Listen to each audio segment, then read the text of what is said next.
I assume that means we're good to connect.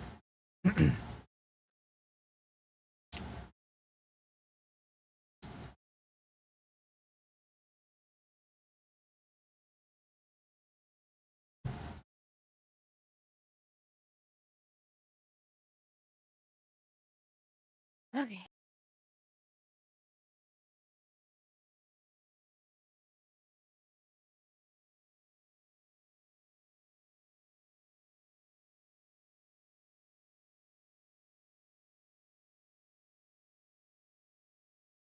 Yeah, What? we're good to connect. I said yes. Didn't go through. I heard it. That's why I'm connecting. Girl, did you show Steph the thing that you found? He That game? just got back. Literally. I mean, you could have sent it to him when you found it. Oh, It's true. Well, we'll make it an experience together afterwards.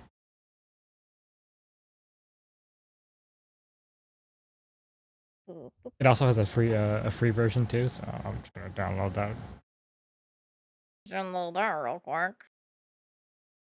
Only 2 gigs too. what is it? It's TCG Card Shop Simulator. It is literally the same thing she's been playing, but in a TCG Card shop. card shop. Yeah, I think it has more features too, to be honest, from what I saw. You spray the stinky people. That was the best. In the trailer, there was a guy that had like the cartoony green like aura around him and flies buzzing around, and you can literally take a bottle of spray and spray them.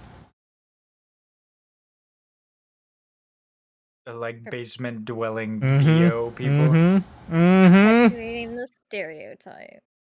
God, if only you could do that in real life. It's funny.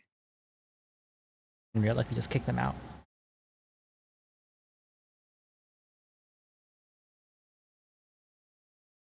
Okay. Transition. Boop. This.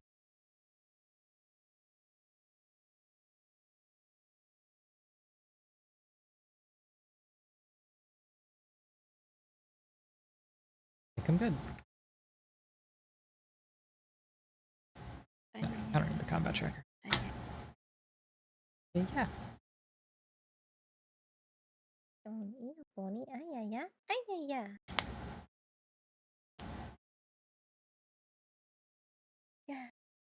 Yeah.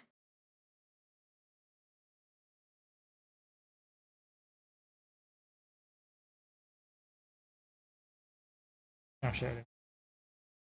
Which it did. Press it done, you stupid thing.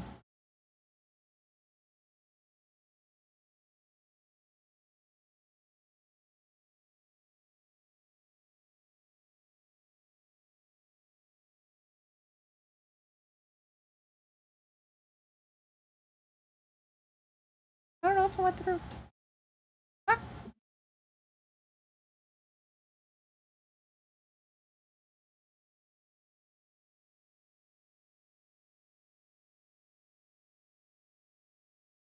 Ah. Hey. Oh, I should. Hey.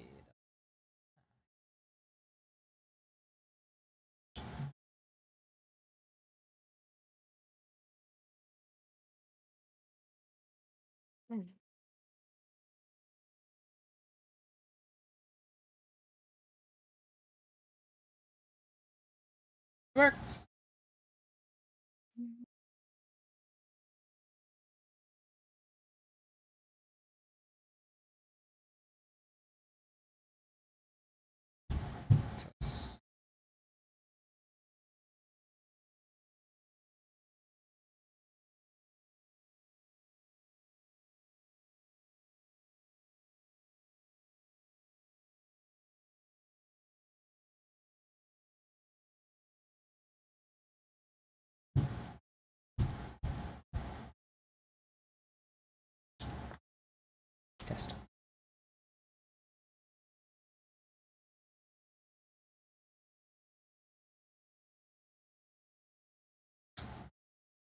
Just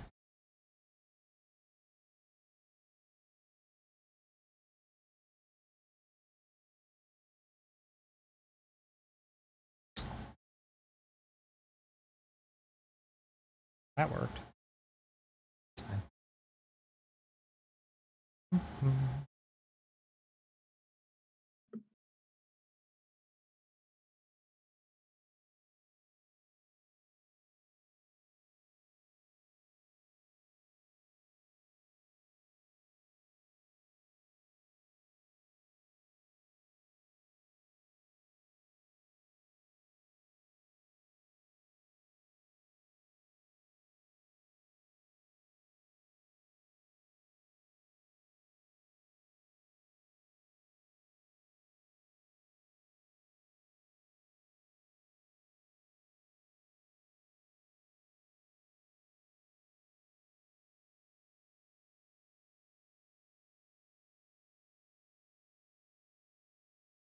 Okay. Um.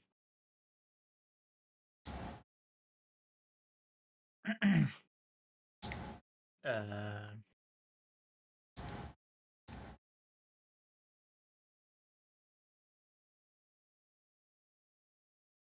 Let's get this going. There you Do you guys know what you're doing? go. We're fumbling. But yeah, sure. We are notably near Why are you midnight. fumbling? we're just grasping at straws, trying to figure things out. I think you guys are at least doing research. Everyone else is just Yeah. speculating. Yeah, Mhm. that's what I mean. That's the fumbling about. Okay. I mean, even though you're still doing research, you're Like stumbling. Easter a second ago, Mhm. he has good ideas. He described forcing himself into an idol's dream, and he said no, and then he subsequently started describing forcing himself into an idol's dream. Yeah, I was a little confused there.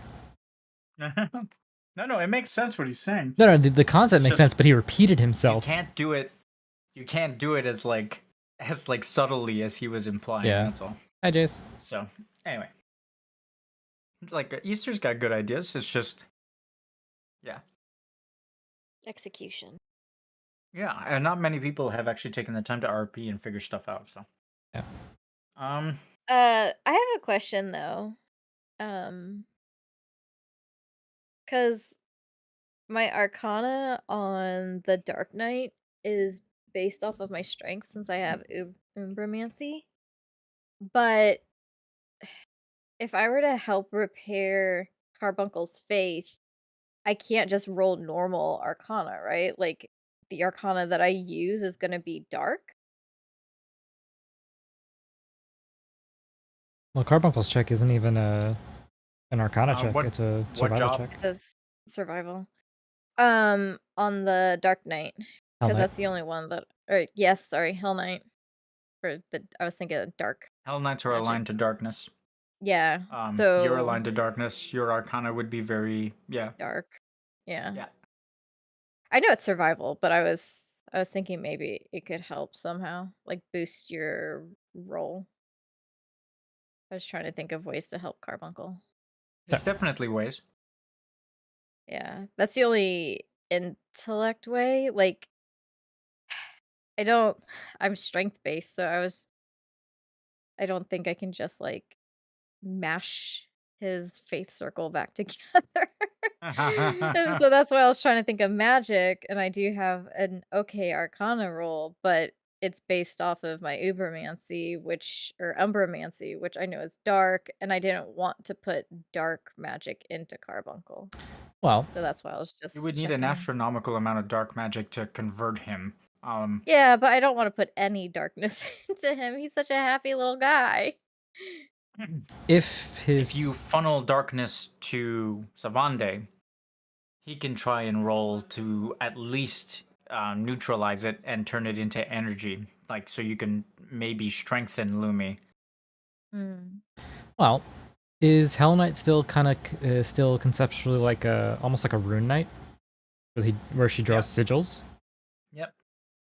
Maybe think of something around that regard, as opposed to just kind of like floods of darkness. That's what you do when you tank. Don't you have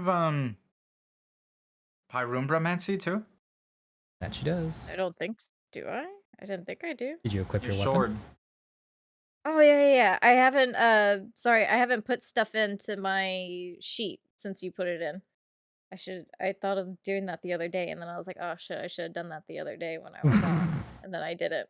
Okay, well that means you have access to some fire magic. Okay. And fire magic can be turned into pure energy. Mm-hmm. So you could potentially help power Lumi or funnel fire magic into Carbuncle as in an effort to give him energy, just any energy. Okay. So it's not that bad. It'll help for sure. So if you want to do that. How strong is Carbuncle in terms of like? Let me double check his star rating firstly. I don't.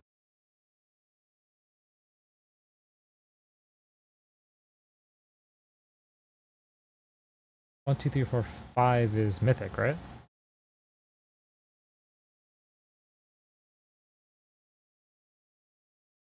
Mythic, yep.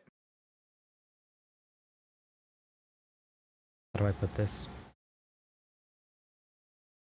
Fun fact, Carbuncle is the Eidolon of protection. Yep. Mm-hmm. Which means Carbuncle easily protects the person who junctions him against Zodiark. Mm-hmm.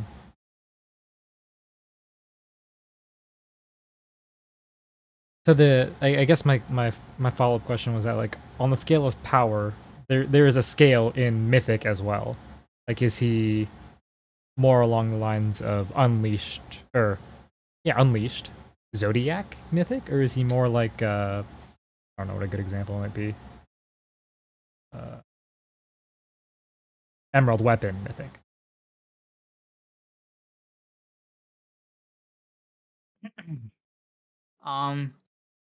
Because he's the Eidolon of protection, and the concept around protecting those you love, Carbuncle's limits can go as high as Eden's.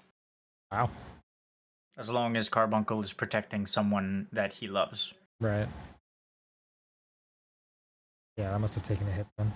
His mental would have taken a huge hit. And dying. Eesh. Yikes. He sensed the Etro fade away. Oh. I told you. Mhm. I showed it. I think I mentioned Yeah, it. we in- saw Yeah, it, yeah. yeah. Just remembering it.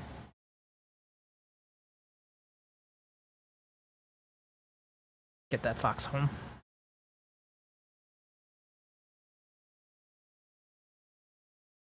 You guys hear it? I have No. not tuned in yet.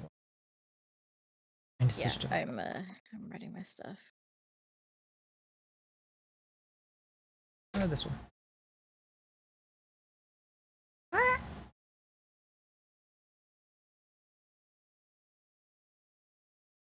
Here.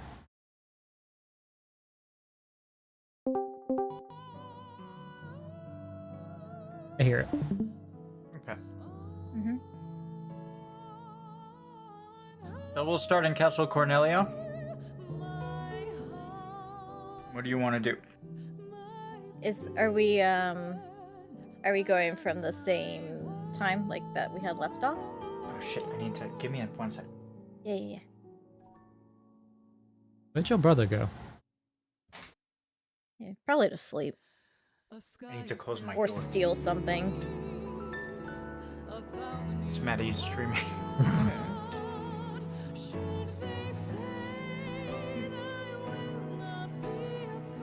Why does he need to steal anything? Didn't Gothia just give him 10 me through? Have you met Kiros?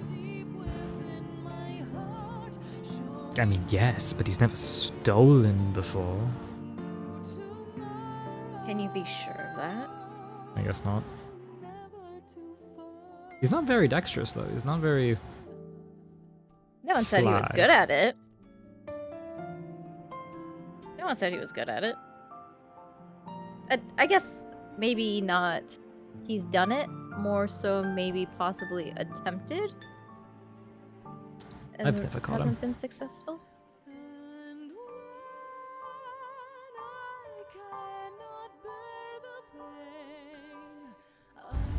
So what's the party gonna do? Okay. So is this a continuation from the last time? Yeah. Okay, so is it midnight? Yes. Okay. I'd say midnight in the next few minutes, but yes, it's midnight. Okay. So Blair wants to call Tsukiyomi. Also, give me 1 second because I need to write down another question before I forget. There we go. Okay, so I believe then Blair will think the last time she called Tsukiyomi, she waited till midnight and then she just said her name and then rolled, right? You rolled? Rolled a prayer. Oh, do you not have to roll when you're summoning them like that? If you do the proper summoning conditions, I don't know if this is the same for Primordials, but if you do the proper summoning conditions, you don't have to roll anything. Did we not roll for what's his face? Nope. Oh. Okay. Then yes. She'll say Tsukiyomi's name. By the power of the moon, I summon thee. Oh. Fighting evil by moonlight. Well. By daylight. A judge has arrived. I know. Just your Took me forever. your I was We just like, started. I got around the fucking traffic light, and then all of a sudden, all I see is like a car flipped over and 2 cars in the middle of the road blocking it, and I'm like, you gotta be fucking kidding me. So like, I slowed down, and I'm like, I'm gonna U-turn, and I'm gonna take the subdivision. It's gonna be super easy. And then some asshole on her phone decides, la-di-da, I'm just gonna keep driving, and then so like I can't turn because I'm in the far right lane. And I'm like, what? And then I just got locked in front of the accident. I'm like, oh my god, of all the fucking days for this to happen. It's like, fate is trying to, like, just shove it up. Oh, I was so mad. Okay. Well then. You wanted to play D&D? Nah. Here's an accident, and like, yeah, it's sad. Like, I don't know what happened, but like, hopefully, everyone was okay. I don't know, but when the officer started clearing cars, I was like, oh, thank fucking god. I was like, get me out of here now. Womp womp womp. I'm so Well, we glad just started, so. Yeah, we just started. Excellent. Your So you're Zell's lucky. clanking footsteps coming up from behind us. Groaning in agony. Not believe the day I've had. Okay. So what's Tsukiyomi's summon condition? Isn't it just saying her name at the moon? At the time the midnight? moon is highest in the sky. Yeah. Okay. That's at midnight, right? Yes. I legitimately don't know. All right. In that case, as you whisper Tsukiyomi's name, the moon will hang in the sky, stopping, as if time stopped. A cool breeze will just kind of flow throughout the castle gardens. Out of the corner of your eye, you'll see a wolf, bright white wolf-like creature just kind of running through the trees, through the flowers. You'll turn, and as you turn, the wolf will not be there. Eventually, she will appear from behind a set of rose bushes, just kind of walking out into the moonlight slowly, eyeing all of you warily.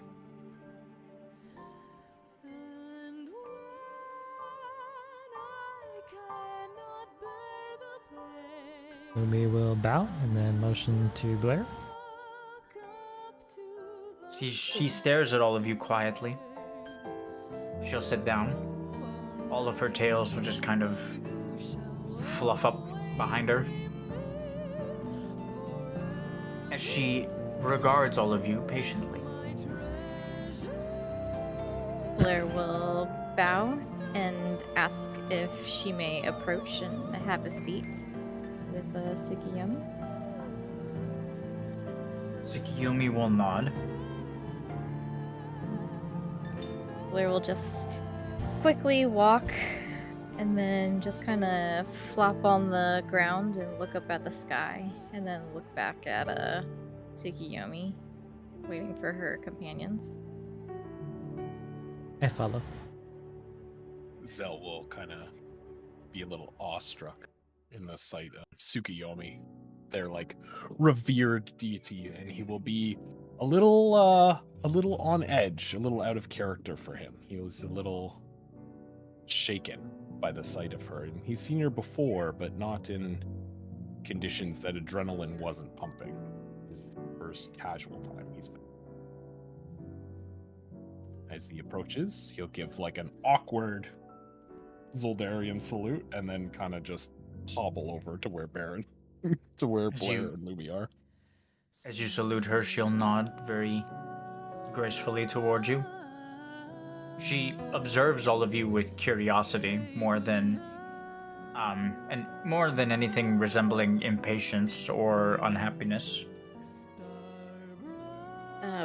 Once Zell makes his way over and sits down, Blair will turn back to Tsukiyomi and she'll say, "I thank you, Goddess of the Moon, for coming. We have questions. I have questions that I'm hoping you may answer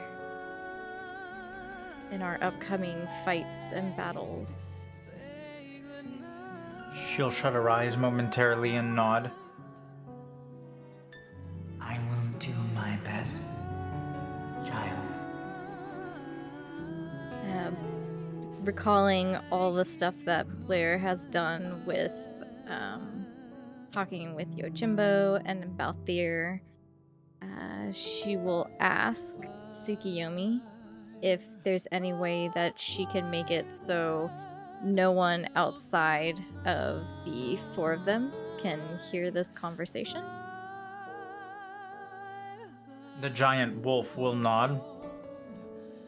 She'll shut her eyes for a moment, and a host of Lunarian runes will just kind of etch themselves in a bright blue light on the ground, forming a circle around all four of you.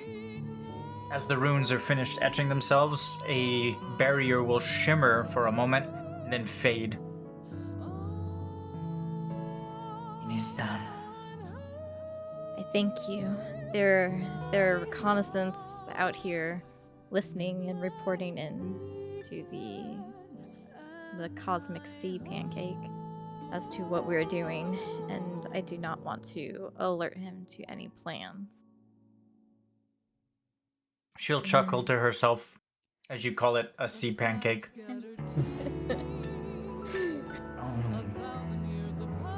If only I could hear Erebus. My old friend Erebus. Not the man he is now.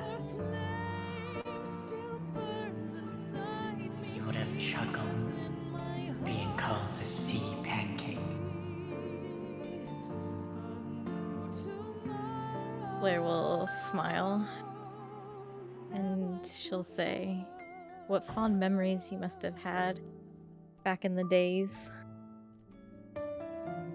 She'll nod. He was an eccentric man and a gifted mage and a loyal friend.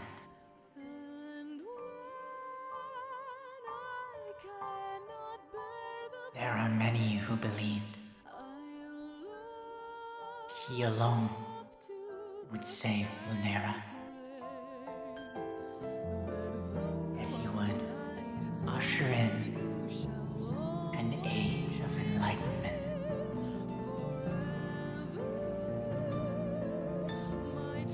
Man he is now.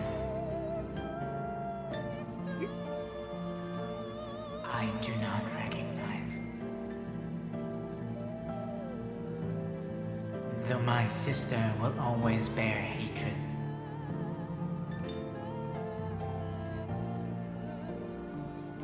I can't help but remember the smiling scholar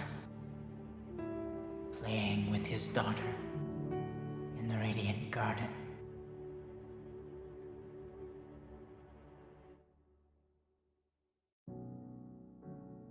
But I digress.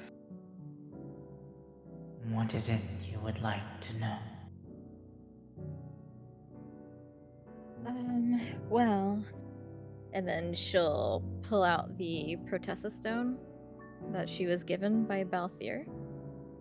And she'll say, "We've obtained this, and it was my father Midgar Sormir's last wish that we save Bahamut and ascend him as the one who should have been the Primordial, because he, as Midgar Sormir put it, was braver than himself.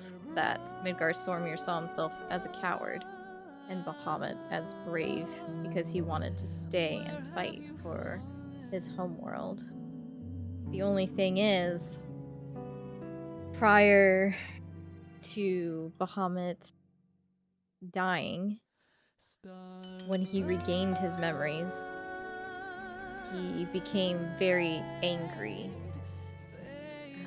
to the point where Torvad has told us it could have rivaled the Primordial's power.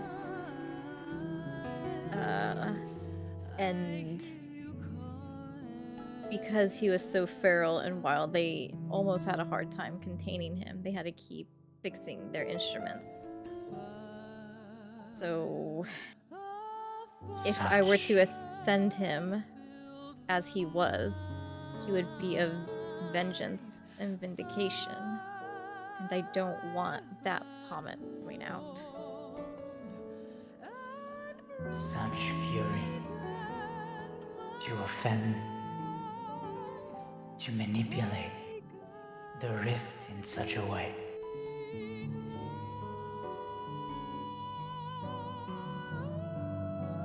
Fury is a curious thing.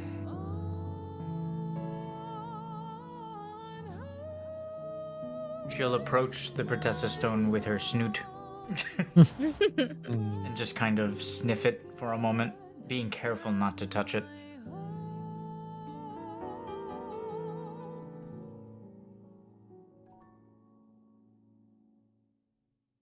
It smells of Istaria. Blair will nod and she will say, my father has said that it came from the mother of all dragons, that it was her parting gift to him as he was leaving. Betha. Yes. My homeworld. Many of those who led us were fearful of Istaria and the power they wield.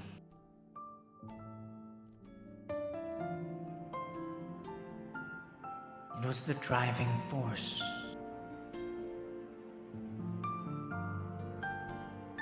behind our research of ascension.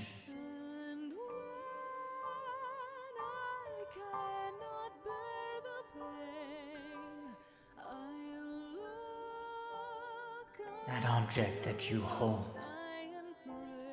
it is alien to me, though I have no doubt it is a treasure and is one of a kind.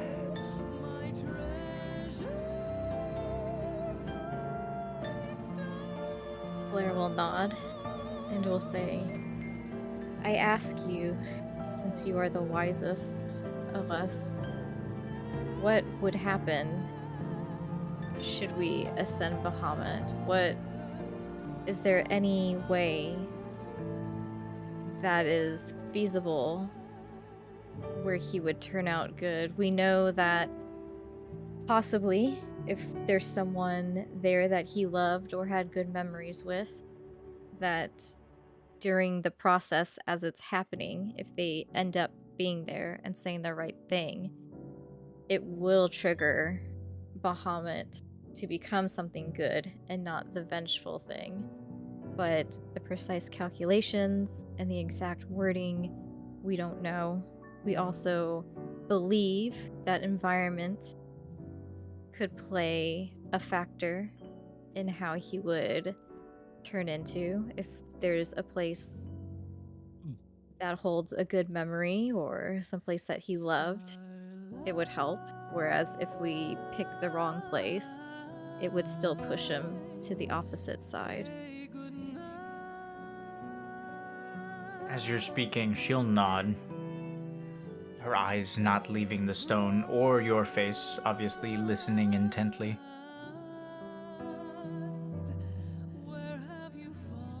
After you're done, she'll blink a few times, and her giant wolf form will just kind of lean over closer to you. Her tails will just kind of shift until they kind of lay on the ground behind you, and her tails, a few of them will just kind of lean up against you as if someone who was laying a hand on your shoulder in a gesture of comfort would do. Mhm. Her tails will just kind of touch you, and she'll lean onto you, and you'll be able to kind of sense her weight, feel her weight on your shoulder as she leans over. Mhm.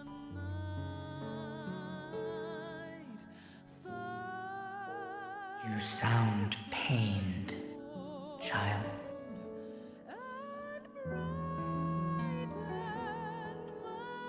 Blair will look at her and she'll say, "There are a torrent of emotions within me, and I do not know how to deal with it and make the wise choices that I need to make. Or if I go with a gut instead."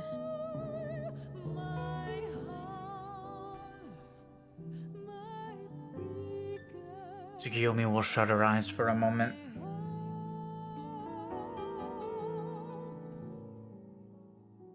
I do not know why you pose this question to me, but there is a part of me that senses that you know what you must do.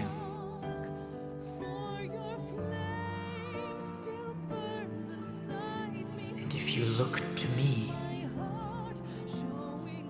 all I will tell you, all I will be able to relay to you, is what I see.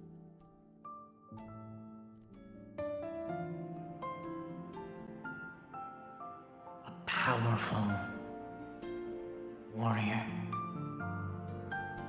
one worthy of Etro's memory.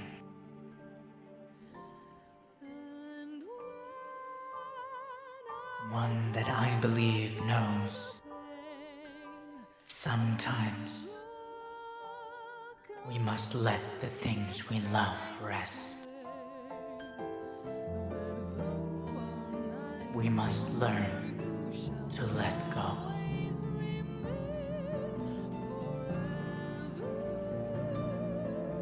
Blair will have tears going down her cheeks, not like streaming, but just a couple. And she'll nod in understanding. I sense your need, your longing for family.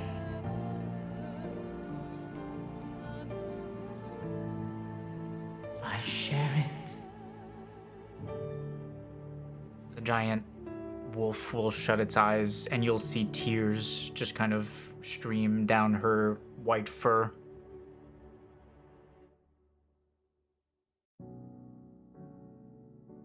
I see memories of the moon, of a niece who prayed to me, who asked me for guidance. I see her trapped in the past, reaching, and I cannot reach her. If I was stronger, if I had escaped that prison, I could have helped her, saved her from her fate.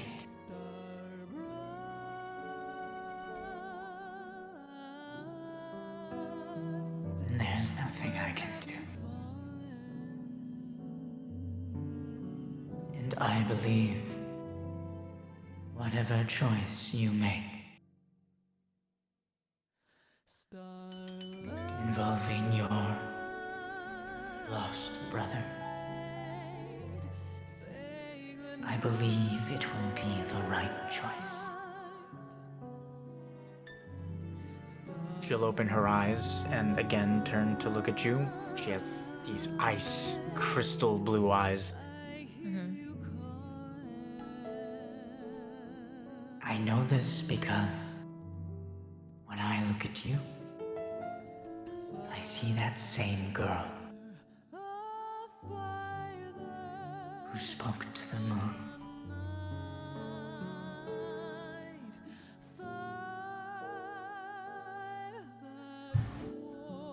Blair will bow her head and will say, "It is an honor that you see her through me. She is part of my guiding light of being what I am, of being the hero that I strive to be."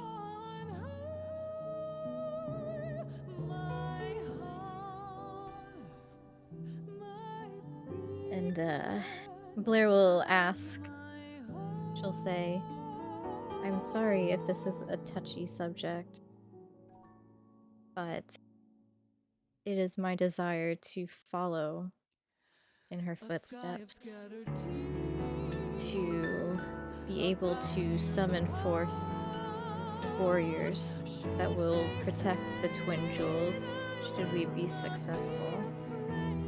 But the way Madeline and what Madeline did to her, no one understands. Apparently he was trying to do something else.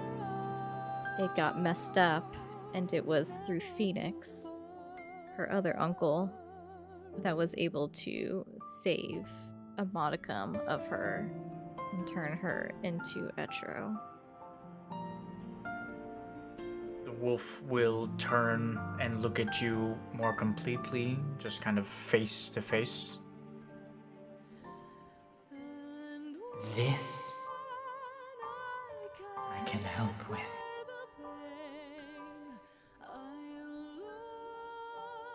My readings of the moon and the stories my sister has told me of the sun. I have studied these.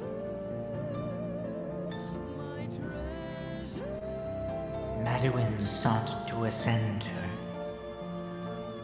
The magic that he was mimicking crudely resembles the magic of the convocation, the magic used to create primordials.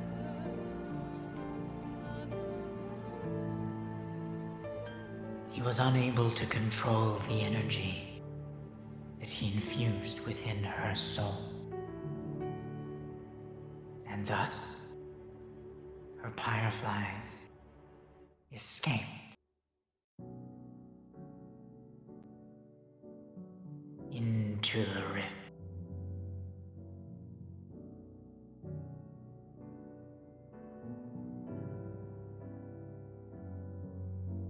Faraz loved his niece. I believe they all did. in their own way. The one you call Phoenix traveled the world. For decades, his purpose was to tell her story. Her triumphs, her failures, all of those she saved, and those she could not.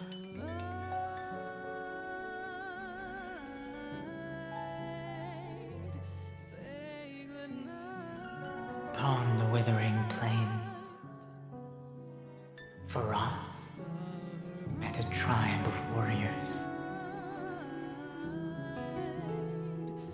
Ones who knew her, who had known her in life.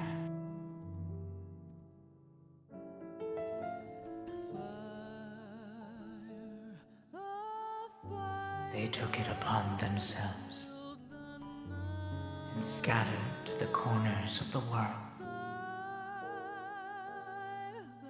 telling her story. The Farseers.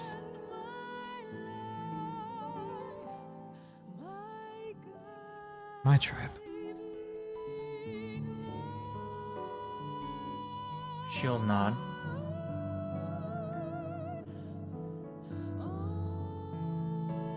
The rest is theory and speculation. The rift, it is controlled by will. Often the entity that attempts to manipulate the rift must be powerful.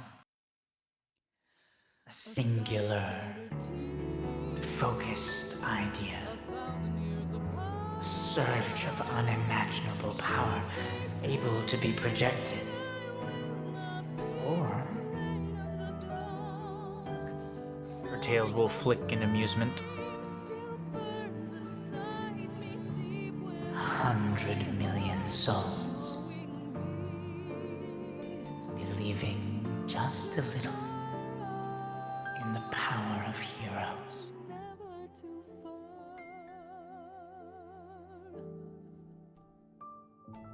I believe that what she became was a result of everyone who heard her story. The children who went to sleep, believing in protectors and guardians, in white nights, dark nights, powerful mages, skilled archers, debonair pirates.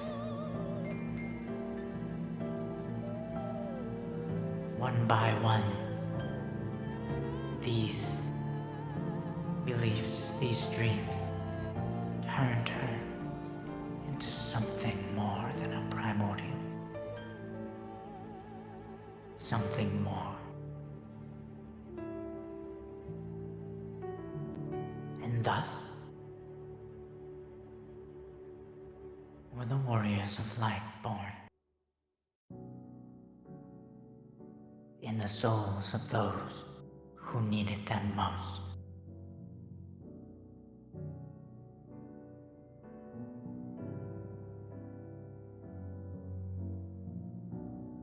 One need only replicate the event. Should you wish to follow in her footsteps. Blair will nod her head.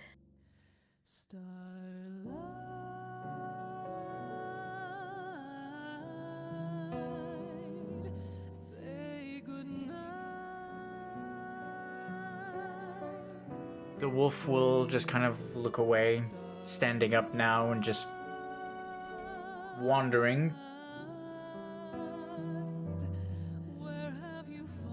to a nearby bush with brightly pearlescent marigolds just kind of littered throughout the bush. And she'll tilt her head and lean down and start to smell the flowers.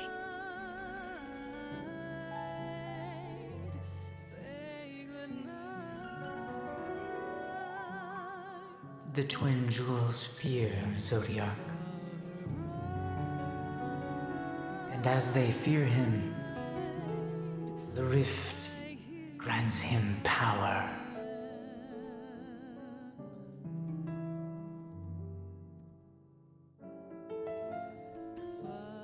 Perhaps if we showed them the thing you fight, perhaps their imaginations would not run so wild.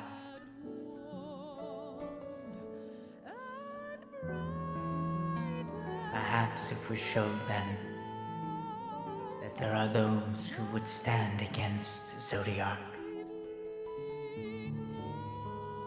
perhaps that power. She'll turn and look at Blair, just kind of deep crystal wolf eyes, would be granted to the warriors of light.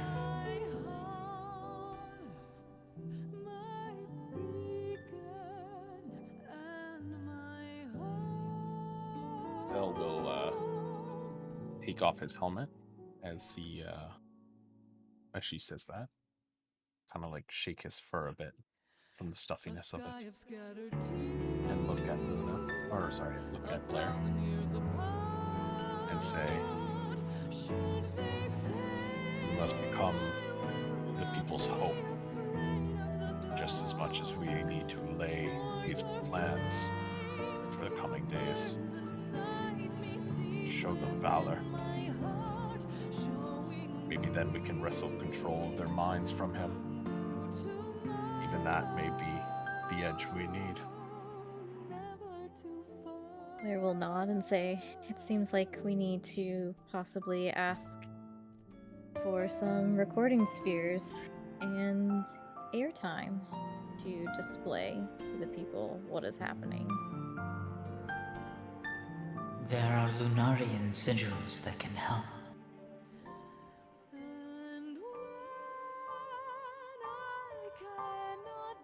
If you know someone who is versed in the technologies of this era, I can potentially teach them.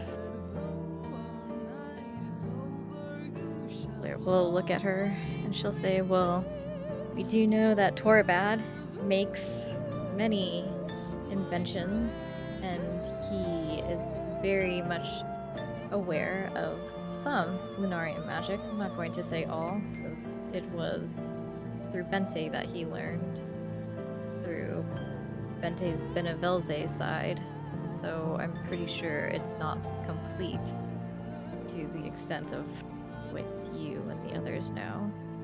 But he is aware and somewhat knowledgeable about Lunarian magic and the present day technology."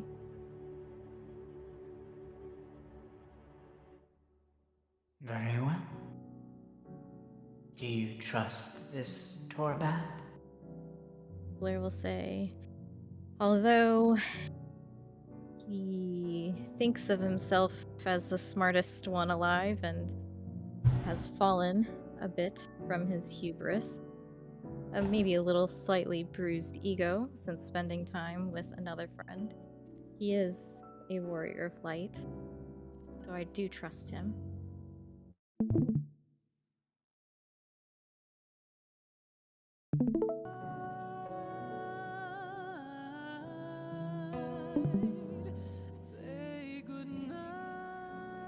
Then that will be good enough for me.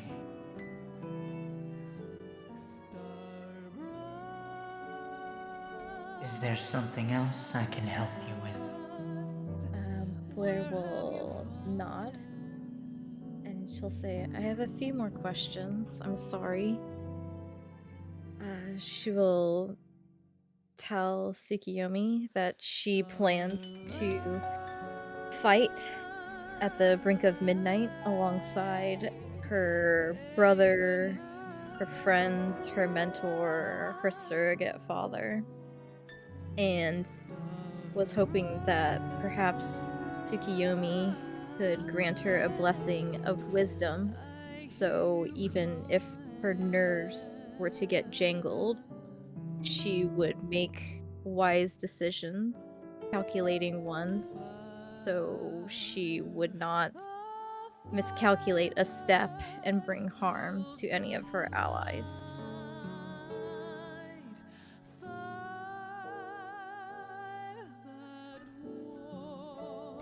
The the wolf will tilt its head in slight confusion. Are you protected? Uh, Blair will say, I'm protected against Zodiark's radiation through an adornment, but I am not sired, if that is what you mean. I see. And you are junctioned, I believe is the word, to your brother? Blair will nod.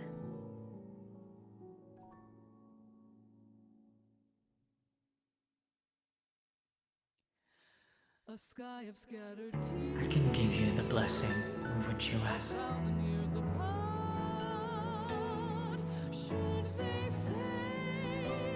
Would you not want me to lend my strength in the conflict? Blair will say, to be honest, I do not know if the others would need you more, so I would gladly take it. What others? There are others who are planning on saving a primordial that has been taken. Lumi will sit upright and kind of raise his hand. She'll turn her gaze to Lumi and her eyes will narrow. Cackles on her back will raise a bit. Inside the void. Inside the void, yes. The plan is ambitious to say the least, but we believe that Aphiakis is a key player in the confrontation, and it's worth trying to save him. Blair will interject and she will say, we do not ask that you necessarily go in. We do know of one other way. We do not want you to have to go back in should you not want to. But if they need answers, if there's a way that perhaps you can speak with them, or should you wish to go in, I don't want to make a decision for you. Well, let me just... Full disclosure. Communication will be difficult. Even with my magic. How do you believe Zandros is crucial? We believe that, for one, his potential is incredible. Should he focus his energy towards actually fighting, I dare say he would outpower all of us. But in a more specific sense. Potential is volatile, child. What you say is theoretically correct with the exception of Erebus himself. Aphiakis, as you call him, Zandros, represents potential power. And Erebus represents the absence of that power.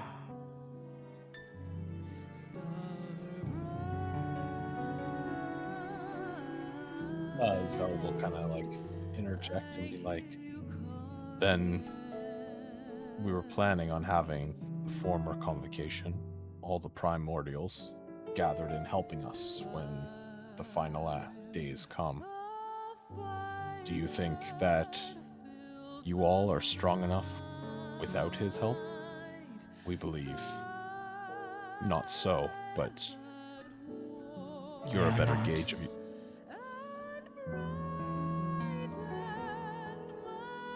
She'll turn her attention to Zell as he speaks. We are not. But Zandros, regardless of his potential, has never been able to control his power since he ascended. We were hoping to not only rescue him, to assist you all, but maybe being around you all and with us help focus him like a lens and be a bit more precise with his power.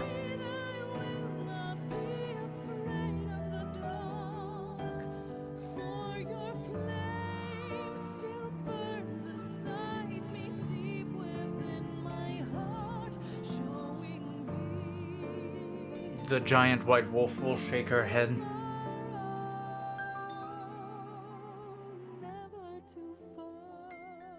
He does not know us. We no longer know him. Why is that?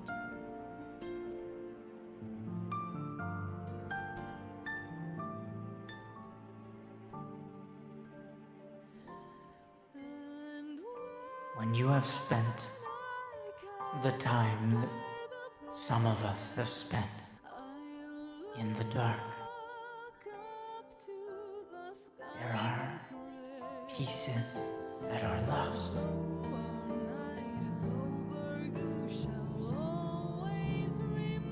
Zandros was a young and talented mage.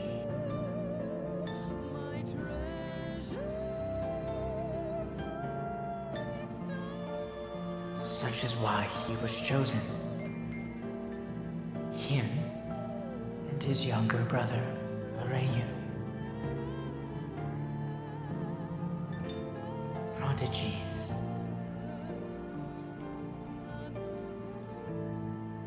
But children, nonetheless. Young mages.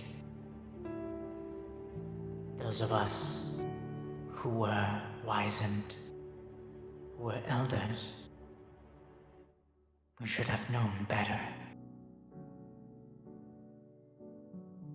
They had scarcely begun to live before their lives were stripped away.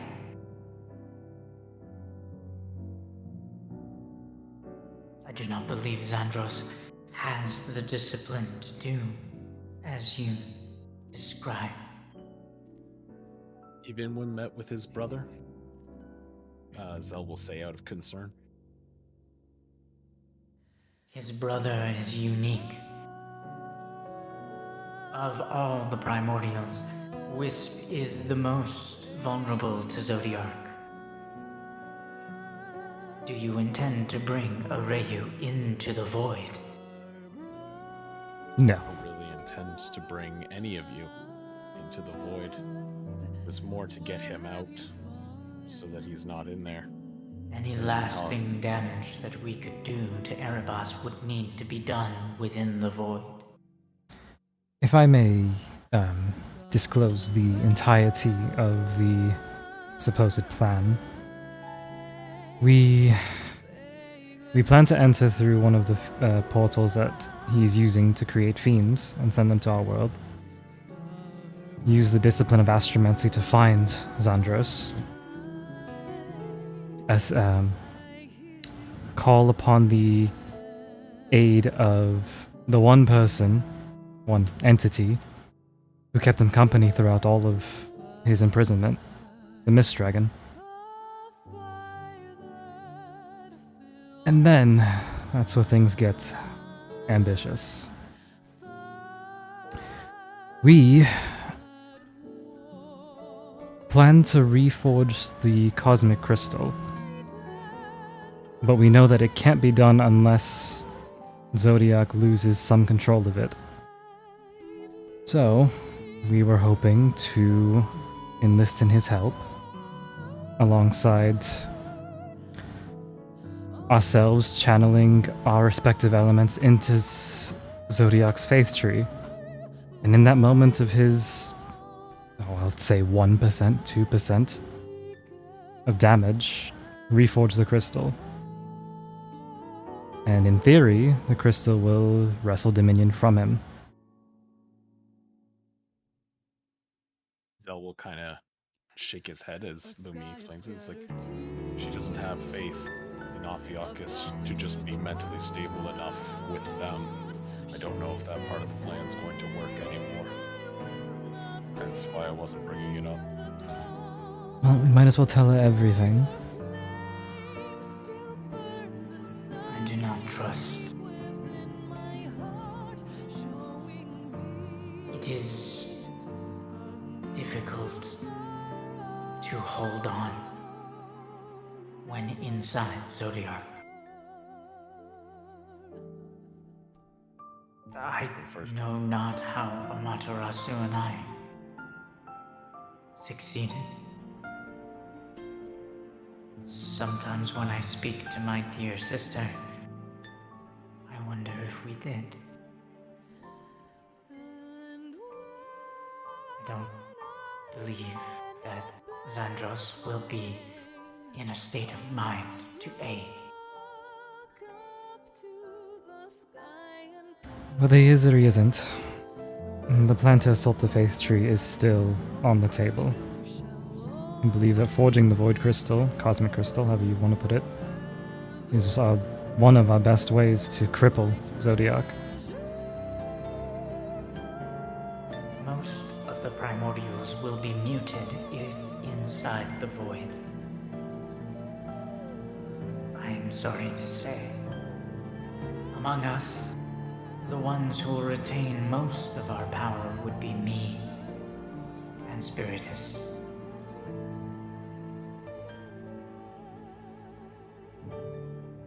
Naturally, when the Void is present, evolution stops, does it not? That is logical.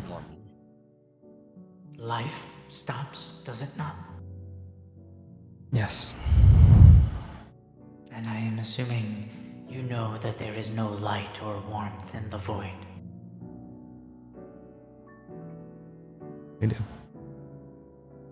And so, Myra, Arayu, and Barrick will be crippled.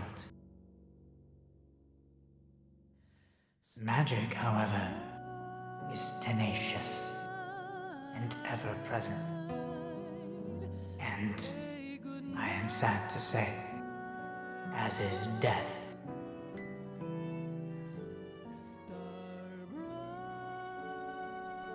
Two of us are not enough.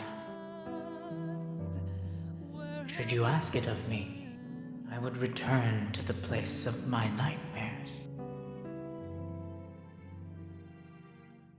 But I don't believe that Sage and I are enough.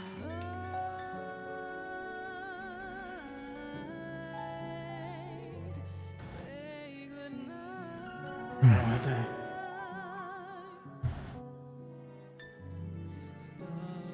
she'll glance at Blair for a moment, her ears twitching and looking at the Protessa stone, at least where it is in your cloak.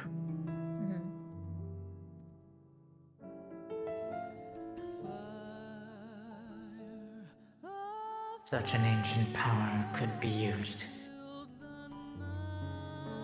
to our advantage if used appropriately.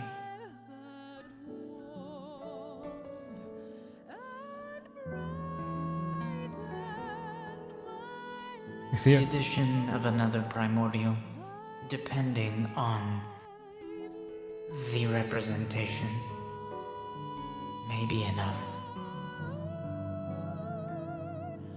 Primordials who assist you could engage Erebus while you reforge the crystal. Our power would be drained. We may not survive. But if the crystal is forged, you would be injected from the void. And then, Eric, Arayu, Mara could help you.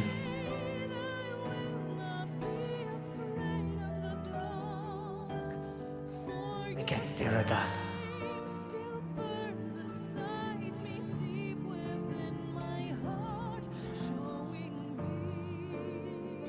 In his Lunarian form. Do you think that the forging of the crystal itself is enough to start suppressing him immediately for them to fight? Or will this take time? Everything I have learned of the Fabula Nova crystals is unique. Lunarian civilization, we had no magic to create such objects of power and beauty. I know not where the magic comes from. At first I believed the magic came from Histaria, but I do not believe that to be true. This entity, this ancient that forged the crystals, I do not know where he obtained his knowledge, for he left the 2 jewels and the sight of the sun and moon, and returned with the knowledge.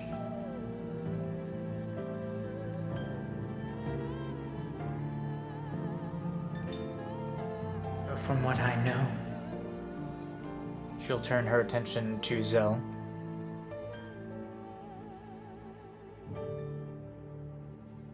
Seconds.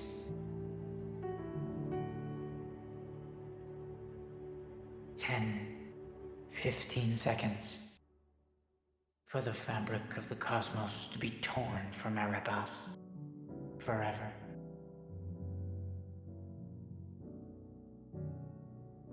The crystals which you carry are powerful and unlike anything I have ever seen. When I was asked to reforge the water crystal, I did not do so because I understood its creation. I used a Lunarian time reversal rune. I simply restored the crystal to a previous state within its existence. Because the crystal had shattered recently, it was not difficult.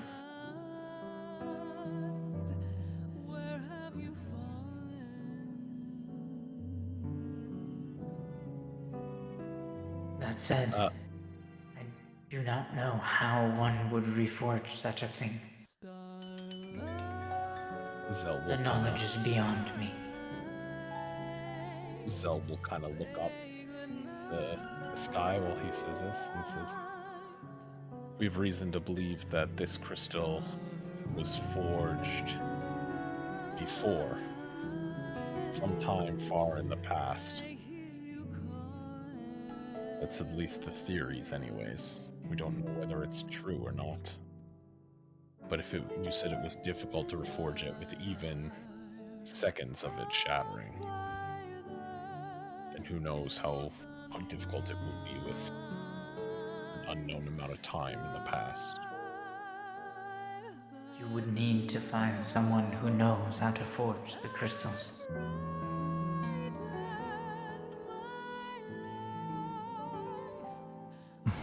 We only know of only one living person who's ever actually managed to do it. Outside of your time reversal sigil. And he is currently occupied in the Red Tower.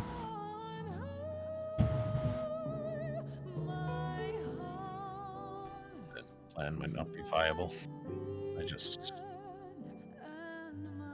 fear that with his method of restoring them, we won't have the energy we need. Well, maybe that's The where... energy is not in question. The Fabula Nova crystals would suffice. The others. Zelzir's will perk up. Yes? The only thing that is in question is the technique. I believe I would be too busy engaging Erebus. Unless the warriors would engage him. But even then, I would not guarantee success. I could attempt to reforge it, but Sarge's talents do not lie in forgecraft or runecraft. And I would be guessing, without a more profound knowledge of how the crystals were created.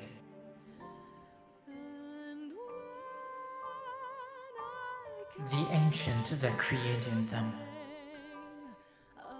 I know he has passed.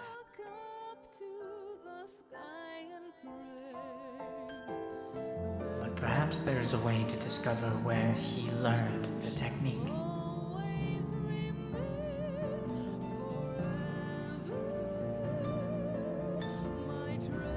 How do you mean?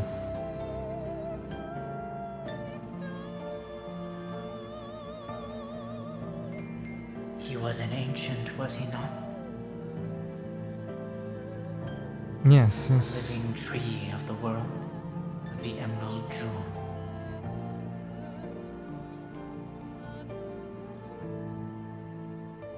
Which means he has returned to the far plane, to the life stream. Which means that Arayu could probably speak to him.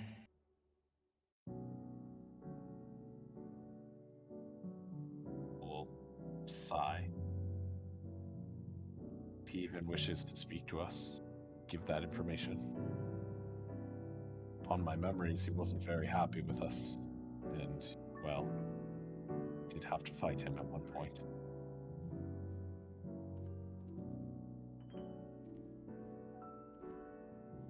The last the warriors saw of him, he was attempting to help Zodiac in creating 2 Fabula Nova crystals of the Twin Jewels.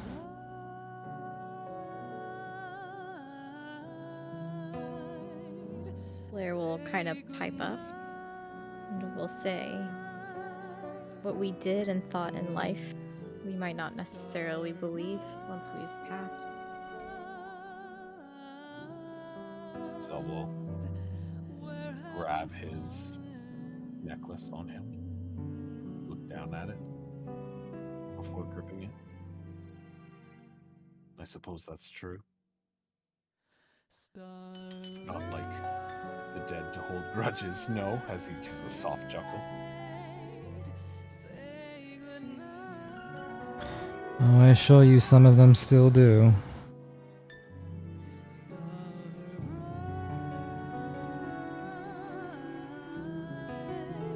But it's... Tsukiyomi will look up at the moon for a moment before, without dropping her gaze from the moon, she'll speak. Is there anything else I can do? Blair will ask.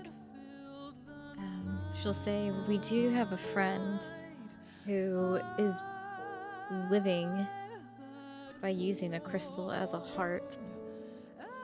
Is there any way that you would be able to heal them so they don't need such a power to sustain their life? Or would they forever need that crystal to sustain them? You speak of the Farseer, the chieftain. Blair will kind of look quizzically at Lumi and will say, Caius? Lumi will nod.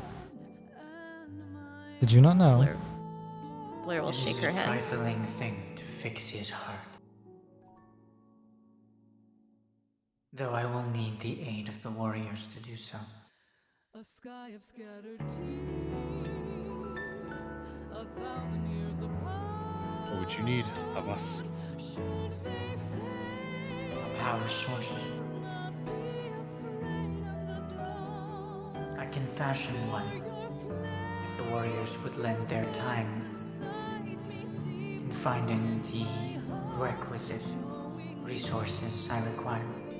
Or if one of you holds something in their possession that can be used as a power source, then I will not need your time. Any ideas on what that material could be? The material? An unrefined crystal. Perhaps your technologically advanced friend can create a replacement. I wouldn't put it past him.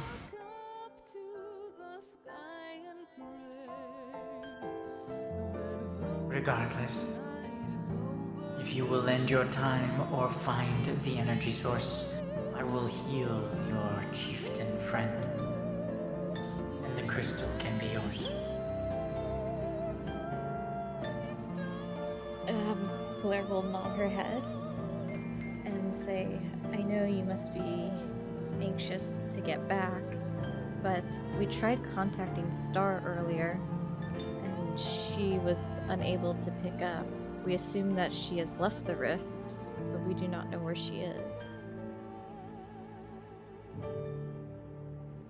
Star is resting. Much of her power was consumed when she was keeping Erebos from returning.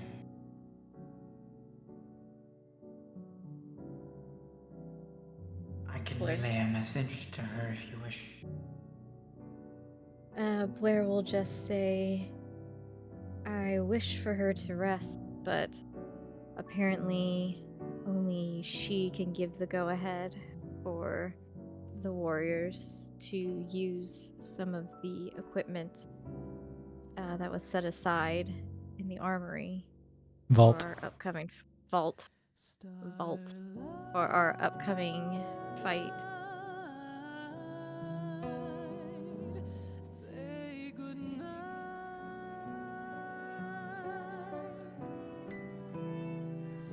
Star bright. Tsukiyomi will nod. Where have you fallen? I will inform her. Blair will thank Tsukiyomi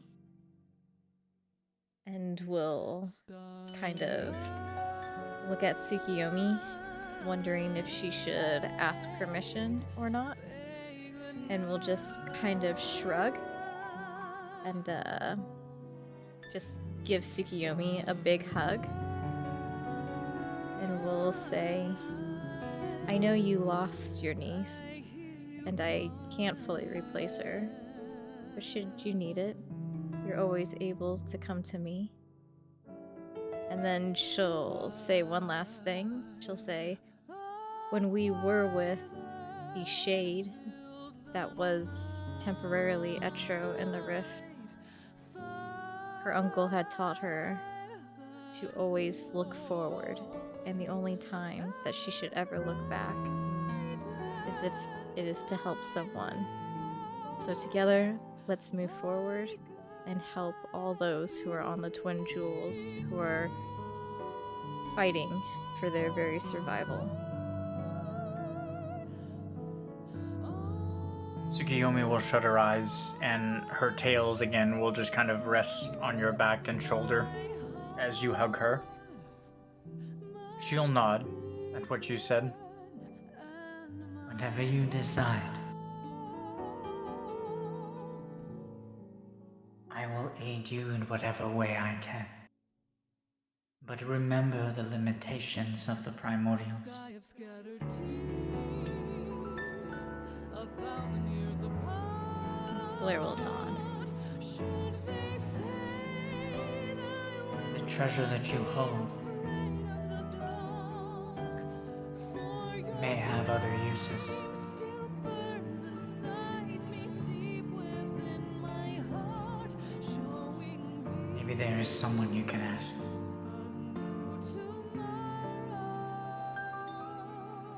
Blair will look at Tsukiyomi and say, "You are one of the wisest that we know. I do know of a dragon who is also very knowledgeable, but in this I do not know if he would know and understand."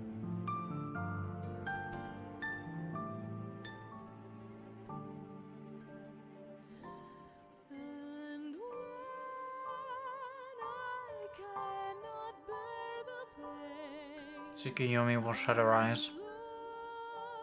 look up to the sky and pray. If only. Our night is over, you shall always remain forever. They'll will My treasure. stand up as they seem to be getting ready to leave. Take a couple steps back away, with a courteous bow, and then go to turn away, but will stop himself, look back. Ever since we freed you from Zodiac, you have seen all the events of the world that you missed, right? Through the eyes of the moon. Yes. His voice will kind of slightly break a little as he goes to think of the words for his question. It says, are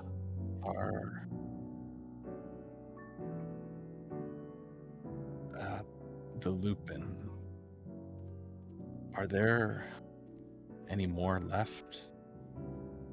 As he looks at her, kind of distraught at him even saying that question.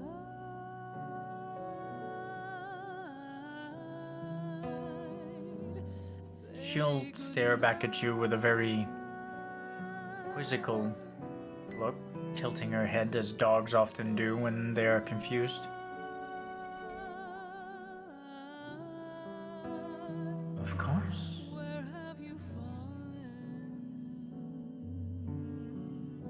The Zell will kind of like breathe a sigh of relief. And like, the village is all I've ever known. I've never seen anything out of Zoldad. Never had the time to explore myself. I thought there's a fear rooted in me that I was the only one. That it was all up to me to be the last of our kind. But he'll kind of like give him a soft chuckle, as if like he clearly is still a little pup. And he'll say, "Yeah, of course. Why could I ever have thought something so ridiculous?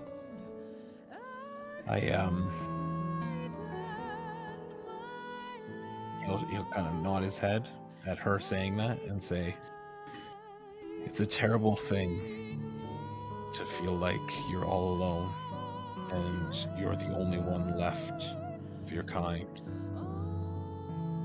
And as he looks to her, he'll say, when you're in that state, even just reassurance from acquaintances or people you know may be enough to give you that flicker of hope to move on another day. He'll tilt his head a little and say, maybe even primordials are the same. Sky of scattered tears, 1,000 years apart.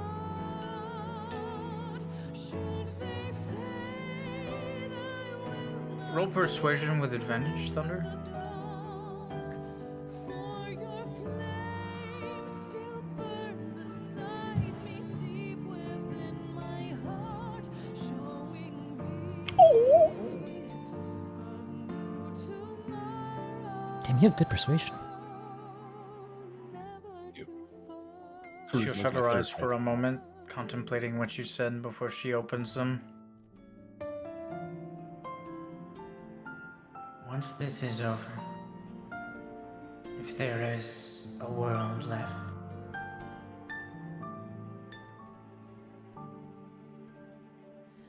even if I am gone, dear child of the moon,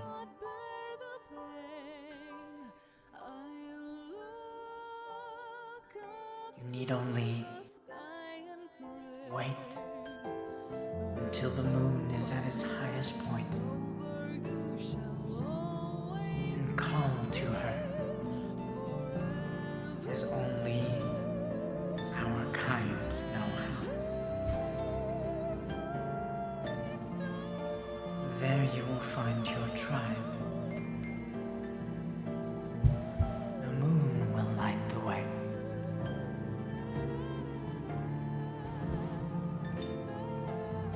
Zell will She'll- kinda... Oh, go ahead. No, go ahead. Zell will kind of like start tearing up slightly. Grab his necklace tight. And give her a graceful nod. As he, not even wiping the tears off his face, he will just grab his helmet and put it back on. Give her another graceful bow and start walking away.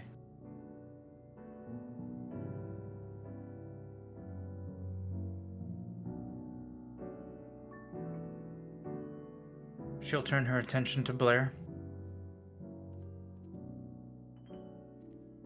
Your companion has convinced me. There is something that I believe we should do. If you will trust me. Blair will nod her head.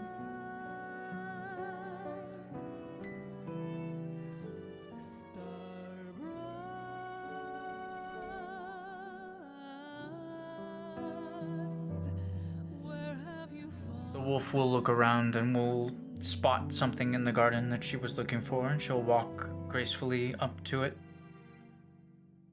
A small bit of daisies. She'll kneel down, and you'll hear a language. She kind of whispers a very short sentence.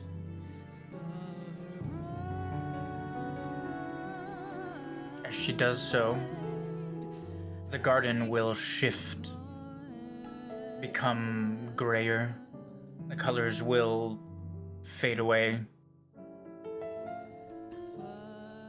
Behind Tsukiyomi, a shape will just kind of form out of a mist, a silver mist.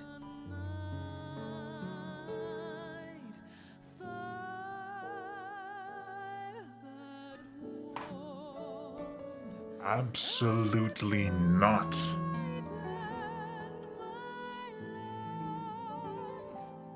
Do you know how dangerous it would be, Liana? We have not used such magic since the days of the convocation. As Spiritus appears behind her, Tsukiyomi will turn, and the glare she gives him would, literally just kind of freeze and wither away all of the plants of the garden should she let it. Sage will even take a step back as she glares at him. You do realize that if we do this, he could know. Then what will we do?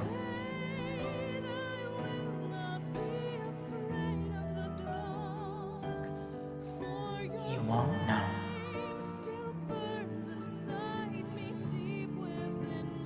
And how can you be so sure of that?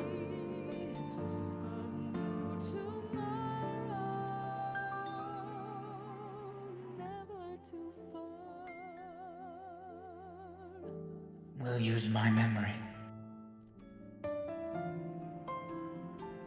Spiritus's expression will become grave. He'll look away from her, his face twisting in anger.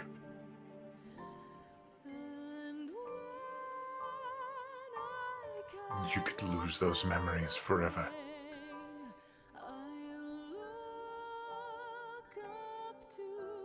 Tsukiyomi will nod. Again, tears forming at the edges of her eyes and matting her fur.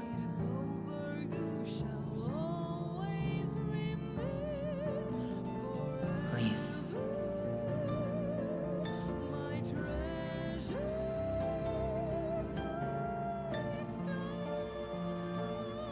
Spiritus will turn to Star. Blair. Or Blair. I don't know why I always want to call you Star. Because I encompass Star. Do not waste this opportunity. You do not know what Tsukiyomi is sacrificing to allow this. Spiritus will open a palm and face it towards the earth, and as he does so, a pulse of silver energy will go into the earth. And as he does that, tendrils of the life stream will emerge and form into a shape behind him. As the shape forms behind him, he'll just kind of jump up and down and clap and just run around smelling all the flowers. Yay! A guardian. Now is not the time, Wisp. I need you to help me with something. And I need you to focus. He'll immediately stop running around and walk up to Spiritus, Wisp only coming to about Spiritus's shoulder, as he just kind of grabs onto his arm and looks up at him. Are you okay? Spiritus will just kind of look at Wisp's hands on his arm and then look at Wisp. Yes? We are going to help Tsukiyomi project. Simply grant me your power. Flow a steady stream of energy into me. Do you understand? Wisp will nod, and as he does so, he'll hippity-hop a few feet away behind Tsukiyomi and Spiritus, and he'll just kind of cross his legs and sit down in the middle of the pathway. As he does so, small tendrils will just kind of emerge from the earth and slowly fly through the air towards Spiritus, and they'll very lightly touch his skin. For a moment, Spiritus's gray skin and his usual white hair will just kind of shimmer for a moment, his hair turning a light golden brown, and his skin becoming a tan bronze color as well, almost as if you're seeing the way he looked in life. As the tendrils flow into him, Spiritus will shut his eyes. Before he shuts his eyes, he'll give one final look to Tsukiyomi, who will nod. Tsukiyomi will curl up on the floor in a sleeping position, as most pups do when they sleep. She'll shut her eyes, and then Spiritus will shut his. This will require a lot of my magic. Make sure you ask your questions quickly. Because I draw him from her memories, any information you give him will not return to Zodiark. Make certain you explain. And choose wisely what you will ask Erebus when he appears before you.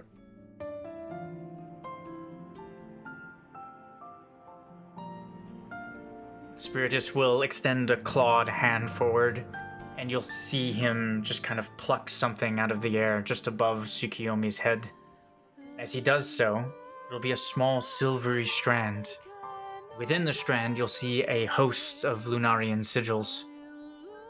As he channels his power into it, the strand will form and change. and shift into the image of a man standing in front of Blair and of Lumi. The man stands tall, wearing a violet-colored suit. His eyes, as you look at them, you'll see that his eyes are silver, pale. At first glance, you'll think that he has no pupils, but he does. They are just very, very bright. The man will shake himself out of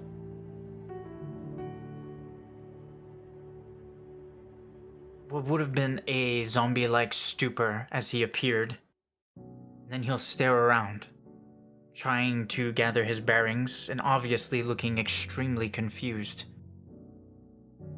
Tsukiyomi will bear an expression of pain. Spiritus will be motionless as he channels his energy, and Wisp will be focusing on channeling his power into Spiritus. None of the Primordials will respond, as the man in front of all of you just kind of looks around, and his eyes settle on Blair and then on Lumi.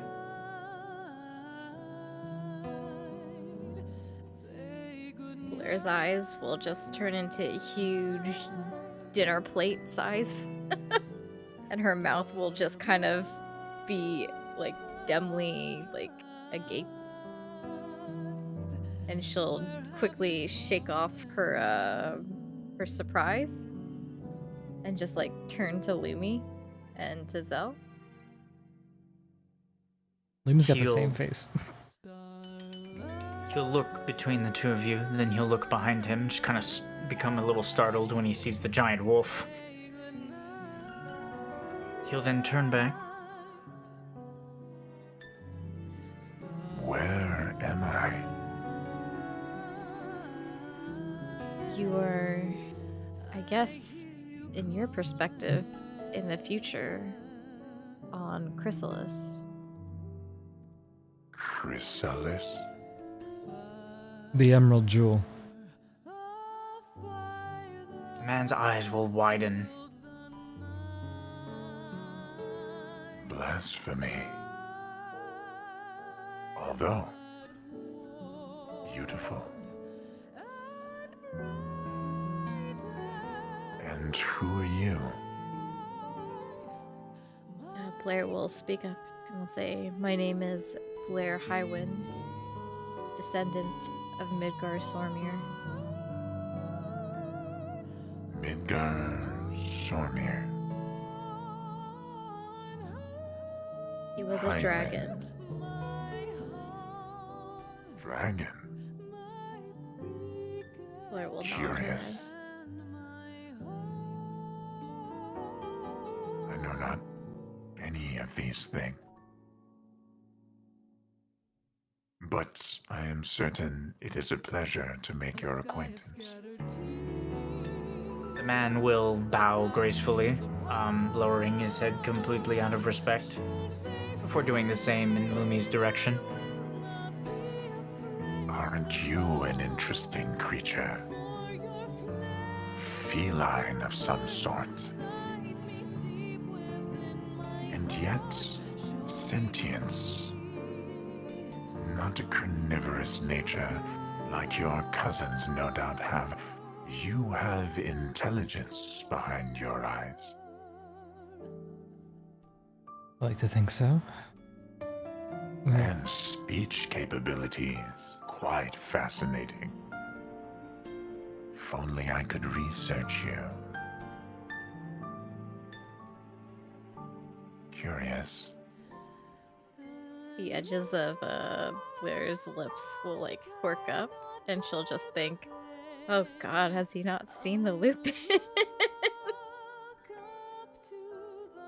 Zell had stepped away to be silent and by himself. He didn't want the other warriors to see him upset, that as upset as he had gotten. But once he has regained his fortitude and his physique, he has started making his way back, seeing Spiritus in the distance, kind of made him come a little quicker, only to see this curious scenario,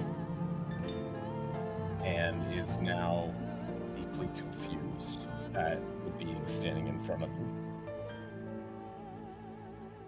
And who is this? He'll say as he approaches. Again, his eyes will widen at the sight of a Lupin. He'll step forward. He's procuring something from his pocket, what looks like a monocle of some sort, and he'll just kind of bring it up to his eye, his right eye, as he kind of steps forward and just kind of looks at you closely. And yet another carnivore with intelligence behind his eyes. You are fascinating as well. But alas, I do not know why I am here. Though I sense it is temporary. Is this your magic, then? High wind, was it? Blair will shake her head, indicating no. She'll say, "It is through powerful friends and a memory that you're able to appear here before us, that perhaps we may pick your brain and ask you questions that you may be the only one who can answer, seeing as how you are a powerful mage." I see. And by what right should I answer these questions? Logically speaking, how do I know if you are friend or foe? Are you an ally of Lunera? Blair will Of the say, Radiant Academy? Blair will shake her head and she'll say, "We do not know of Lunera. We have never seen it in this timeline, but we are close to Lunala, and we are here because of her." Lunala? How do you know Lunala? Blair will say, "She chooses warriors to protect the twin jewels, and she has chosen more of us, but us three are here to speak with you." A sky of scattered tears, 1,000 years apart. I see.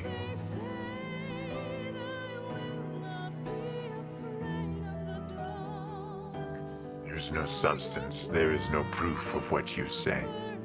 You are a stranger who holds fiends, or at least half fiends, for companions, and yet everything you say, I am inclined to believe.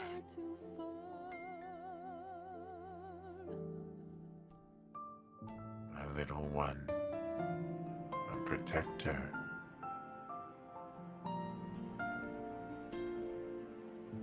She always told me she wanted to be a dancer. Blair will smile and she'll say, "If only she was able to do that, but she did give hope to millions of people, and she continues to give hope to those people through the warriors that she summons forth to protect."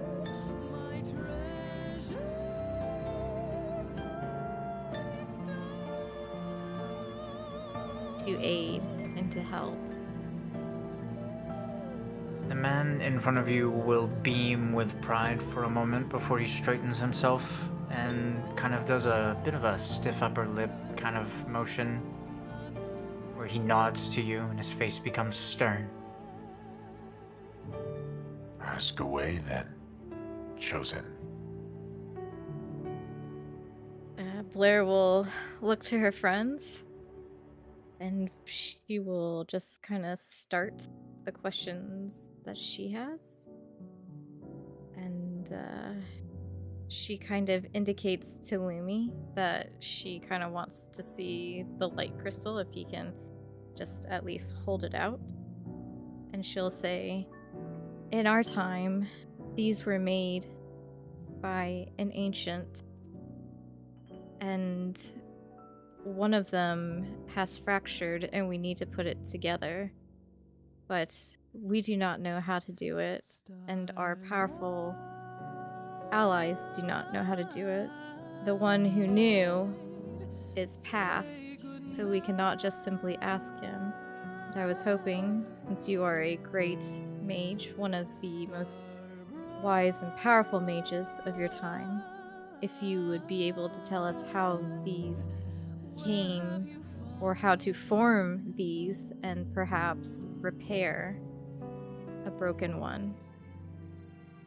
He'll approach it, Let me present it. assuming Lumi presents it.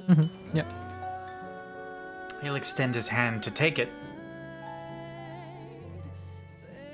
Romeo kind of glance at Blair. Blair will say, he did say he will not know. He hands it over.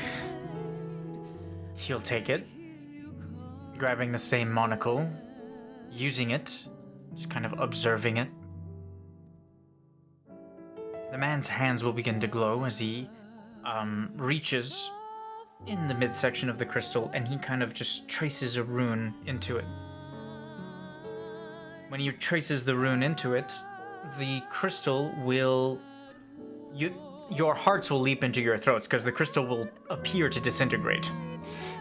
But it doesn't. The rune will just kind of shimmer for a moment, and the crystal's particles will scatter in front of all of you, allowing you to take a closer look inside the crystal and the way it's fabricated. Is this kind of like an Iron Man 2 when Tony Yeah, you can think of it as an Iron Man projection where it just kind of takes itself apart in front of all of you. Okay. You'll see him reach up and play around with this projection and just kind of look. He'll zoom in, for lack of a better word, on some of the particles that are within it, revealing these T-shaped little crystal cells. He'll then shift over to these golden orbs of energy, just kind of orbiting each other within the crystal. And then he'll zoom it back out, and the rune will fade away, and he'll pick up the crystal and observe it. Fascinating. It is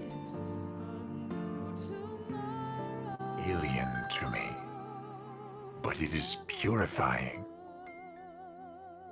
Energy streams through this from all planes of existence at once. Something within is purifying the element. It is a beautiful thing. Curious. If only I could return it to the Academy. He'll just kind of eye all of you while holding it. Blair will Don't say. worry, I will not. It is a beautiful fabrication, however. The runes within, not runes, sigils, hieroglyphics, the symbols within, they are crude, very crude. They are not Lunarian. One would almost think Istarian, but even then, Istarian magic, it is rooted in faith, in the belief of tenets in good and evil. It is very black and white, very limited, though because of its simplicity, it is potent. I digress, I'm sorry. This is more reminiscent of Okurian magic.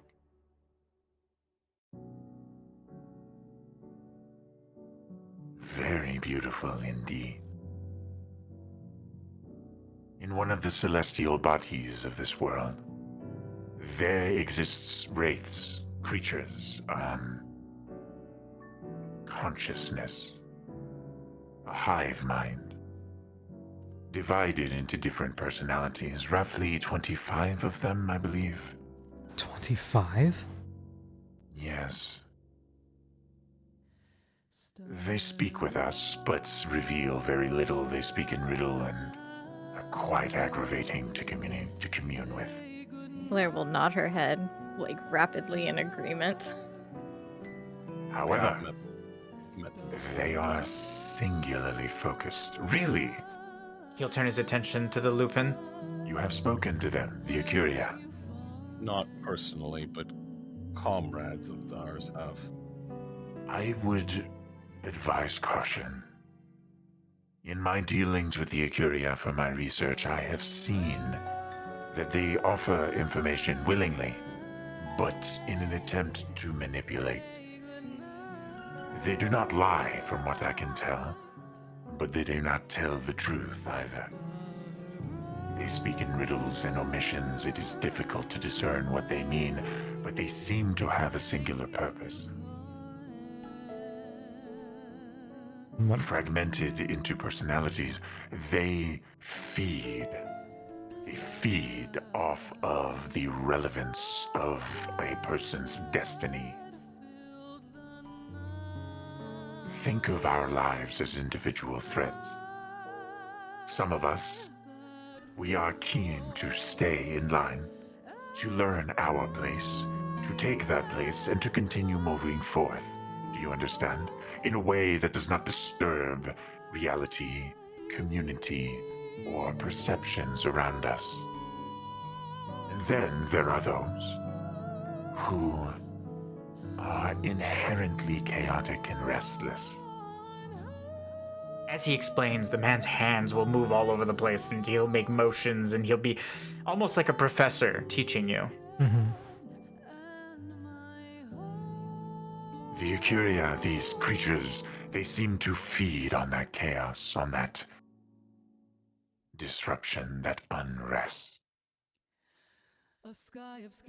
We know not where they are from, or what created them, what their civilization is a remnant of. There are ruins upon the celestial body that they inhabit, but they do not allow us near enough to study them.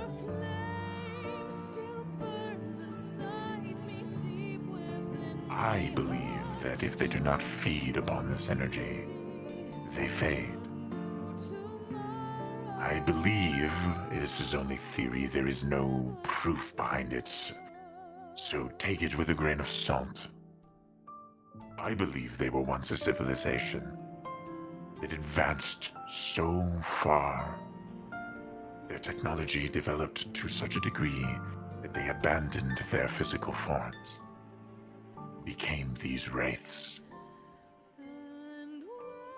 I believe that once they turned into these forms, they were able to feed off of the energy, the chaos, the scattered energy that is given off whenever disruption is formed, death, conflict, even research, discovery, development. And I believe that in their lack of foresight, they started to wither and die.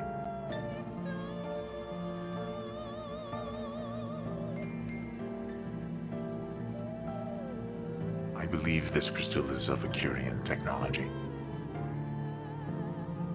Do I know how to recreate it? No.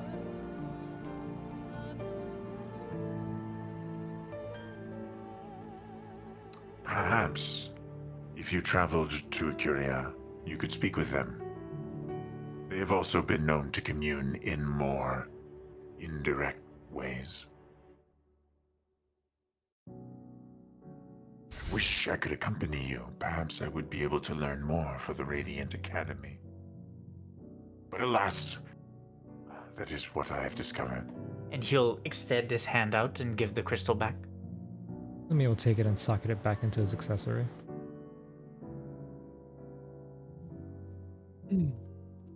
A beautiful thing you carry there.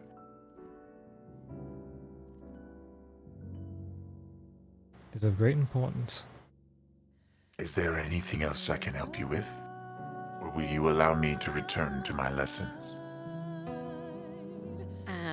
Blair will say, "No, there is another question, though I'm trying to figure a way to properly ask this to articulate all that is running through my mind of what you just told me and ask a great professor."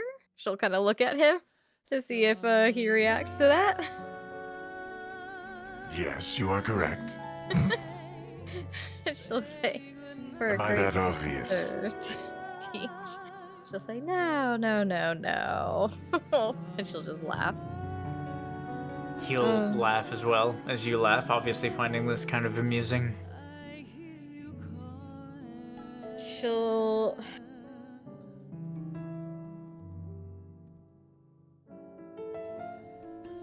Do not be shy.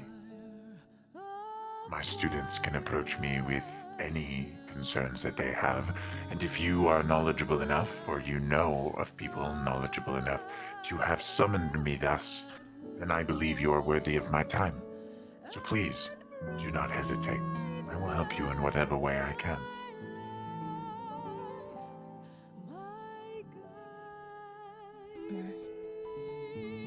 I'm trying to think of how Blair would ask about how to destroy the tree that we were trying to ask Tsukiyomi. So just give me a moment because I wasn't prepared for this, so I don't have questions in here. While you gather your thoughts, perhaps your companions have questions for me. I'll wave them forward. Kitty, the puppy. Zell will kind of like look around and then be like, "Oh, right, I'm the puppy," and then just walk forward.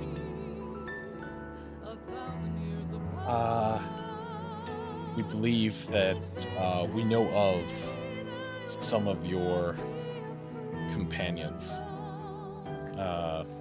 here in I guess it's your future. Companions?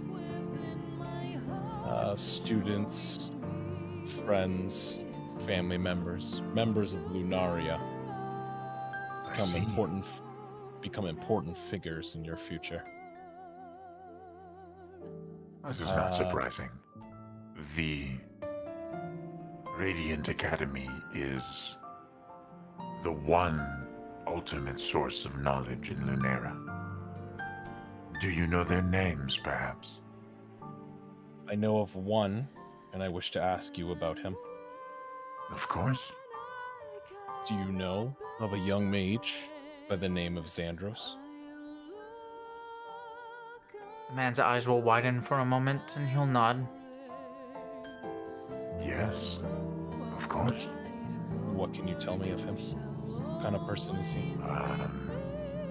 Xandros is quiet.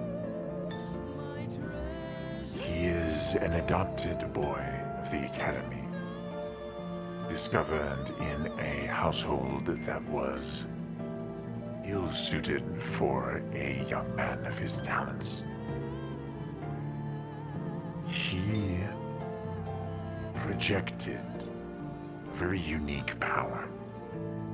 You see, Lunaran mages are unique in that when we summon a sigil, we summon a focusing of power from something known as the Rift. The Rift is an energy source that is caught between two revolving celestial bodies. Zell will kind of like politely like put his hand up and interrupt him and be like, we do know of the rift. It still exists here of today. Pardon me then. Yeah, I would just like to know of who he is in particular as a person.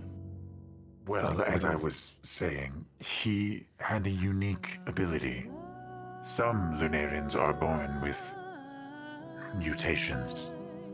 They are able to manipulate magic in ways that are different from other Lunarian mages.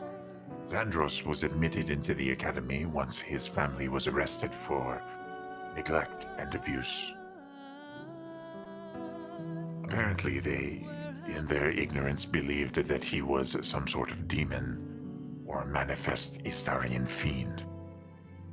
Xandros is able to channel the power of the rift without actually consuming the energy himself. It is as if he borrows the power, and as the magic resolves, restores it to the source, consuming very little of it in the process. My research has shown perhaps maybe 5% of it. Because of his unique talents, Xandros is able to channel vast amounts of power and not feel anything, whereas a normal Lunarian would burn or be destroyed while channeling too much of the rift's projections at once. Xandros can channel roughly 20 times that of a normal mage and still be cognizant and can still project the spell accurately. He is young, and he is prone to emotional outbursts and to retreat, considering his difficult upbringing. But I believe with time, he will recover, and he will become one of the most talented and powerful mages that this academy has ever seen. Does he have a caretaker who's responsible for him, or even do you even know of someone that he looks up to? A caretaker? No. He was adopted by the academy, and so the matron of chambers looks after him, as well as most of the professors of the academy and the convocation. I myself have spent time with him. Sarge has spent time with him.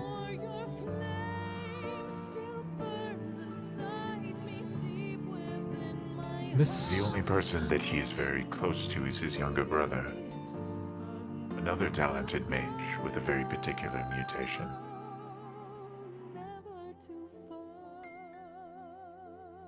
what was his brother's mutation? Arayu, his mutation is unique.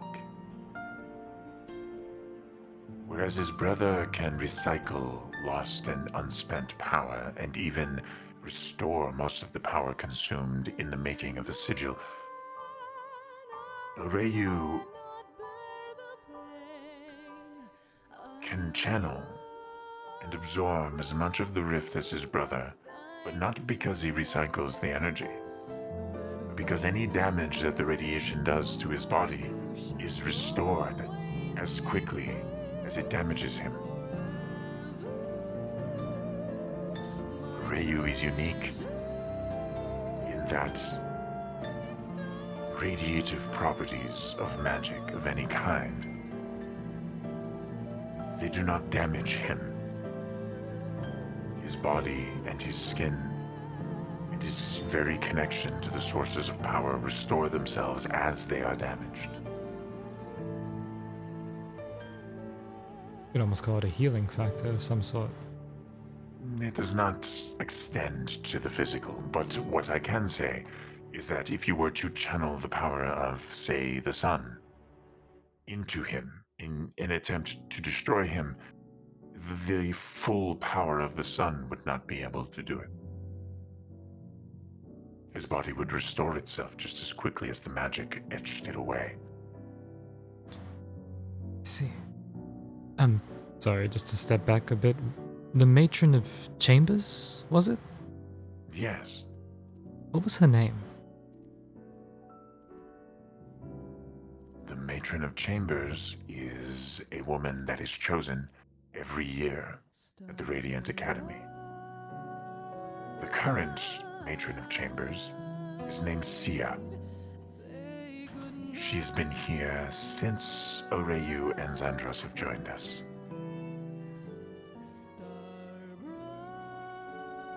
She cares for them as a mother would, although perhaps a bit more strict. Is she on the convocation as well? Or is she? Yes, the matron of chambers is on the convocation. I see.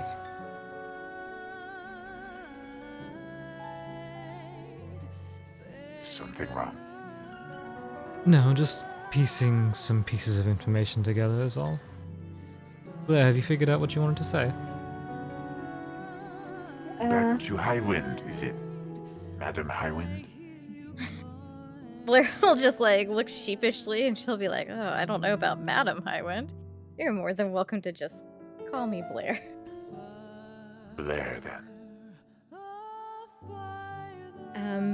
Blair will say, "I'm not sure at what point you are. If you have figured out ways to become primordials, if you have in fact done that, or if you are in the research phase. If you could." His brow will elaborate. furrow and he'll look at you suspiciously. How do you know of that word? Blair will say, "We are well into the future." Primordius Incantum. It is a project that I am leading. It is a potential solution to the energy expenditure problems that our city possesses. It is also a potential solution with the invading forces of Hystaria. It is a civilization of beings that are very, very distant from our little pocket of the universe, but are very dangerous. Most of our observations have observed them absorbing other worlds seamlessly, easily, without regard for life.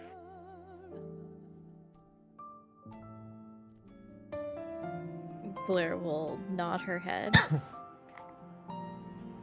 And Blair will say, "I don't want to keep asking you questions because I feel that time is not on our side. So if I could maybe speed this up a little bit with what we know, and perhaps your theories will align, or you will have other hypotheses and theories that you could relay with us. But should one be able to become this primordial and become something that takes over an idea, it would inhabit that space, correct?"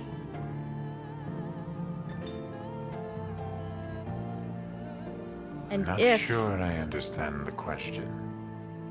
Blair will just, in frustration, because she's not I mean, she's not dumb, but she's I- not scholarly. She'll just kind of come out with it and will say, if someone were to ascend to become a primordial of, and then she'll look up at the sky and the heavens and say, the cosmos. They would inhabit the cosmos, is what we understand.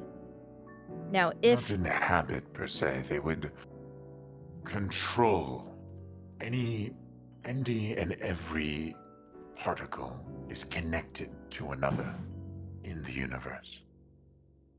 Primordius Incantum allows us to take those connected particles that overlay or underlie a specific theme and control them across nigh infinite distance. That said, in order for this to occur, the consciousness of the being that is being ascended would have to be housed. We are creatures of matter. We need to exist within a space, which means that our mortal bodies would become some representation. I have not decided yet, as the project is still in its infant stages. but we would inhabit a space of physical being in order to control all of these particles that are interconnected together.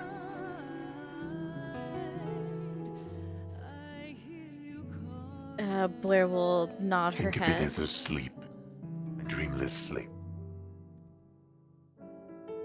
Blair will nod her head, and she'll say, if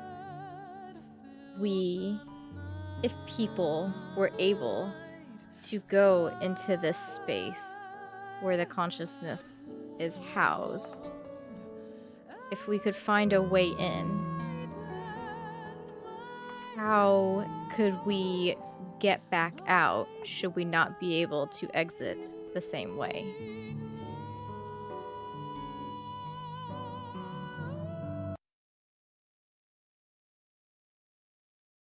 Again, your question is strange.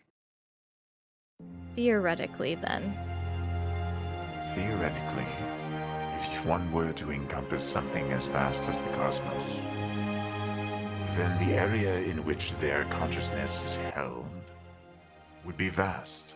It would represent what their point of view of the cosmos was at the time of their ascension. Because once they ascend, they become subconscious, you see. It would stop, the person would cease to be and would become this instinctual representation of the thing.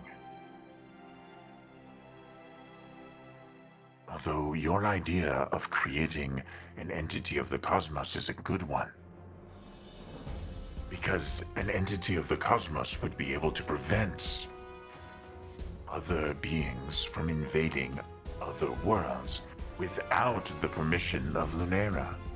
We could establish a lasting peace within the cosmos with the creation of such a being.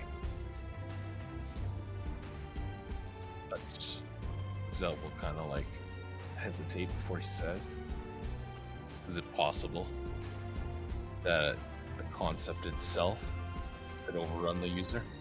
Of course, such as with anything, which is why it must be, the user must be chosen carefully, and the concept must align with the user's views, or at least their living views, before they ascend. That way it can remain pure.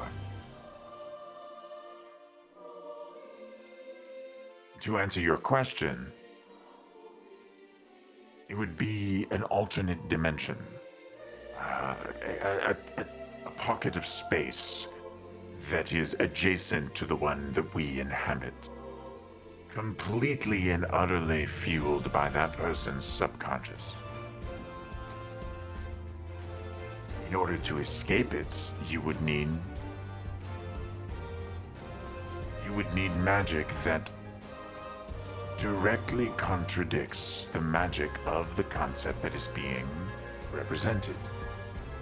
Theoretically, magic with a potent enough single point could tear a hole within this pocket and lead to the outside, to the neutral world, which is what I like to call, well, where I am. I don't know if you have summoned me elsewhere, but assuming that this is the conscious living world, then this is the neutral world. It is. Blair will nod. Opposing elements rule our universe. If the being were created as an aspect of heaven and light, you would need a powerful stream of darkness or earth to pierce through such a thing. Etc., etc. I'm assuming you all have basic magic lessons. Blair will nod her head. She'll just like kind of do an indication with her her forefinger and her thumb, like just a little scooch. Zell will like do an awkward like no. It's a great idea, though. The cosmos would be the area between spaces that all civilizations across all of the universe would have to traverse in order to meet with each other. A primordial of the cosmos would be able to hold the peace. It would create order world like Histaria would be unable to use their vast accumulation of power to bully other worlds that are not quite so lucky, so abundant in resources. Blair will say, to circle back to something that you had said, you said that the mortal body, I guess, would kind of go into a sleep, if I can just put it into non-professor words. Yes, a subconscious state yes. of instinct. But So sleep. something would take its place. Like, it wouldn't be their body that is there anymore. It would be something else to be represented as their body.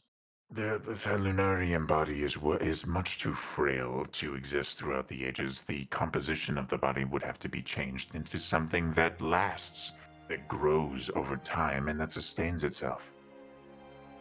And if we needed to get rid of that body, how theoretically, how could one do that? Say, and then she'll kind of look around her because they're in the garden. She'll ask, say the garden becomes overgrown and it's unstable and it needs to be pruned. How could one do that? It depends on the magic that is used to create them once it is complete, but I suppose what you are suggesting is that such a being could, over time, lose control and become a threat to other beings, is what you mean? Blair will nod. Then I suppose a failsafe would have to be introduced. Though the creature that is created from the mortal, from the consciousness of the being that ascends, a form of that subconscious would have to remain, otherwise the choice of the being would be irrelevant, correct? Yes. Then, I suppose, even without the use of their ears to hear their name, maybe the vibrations, maybe the very act of speaking the person's name aloud might generate a moment of hesitation. Theoretically, a moment of hesitation is all it would take for the entirety of this being to be vulnerable for a half second. If you stop believing that you are, I'll use an ancient Lunarian story as an example.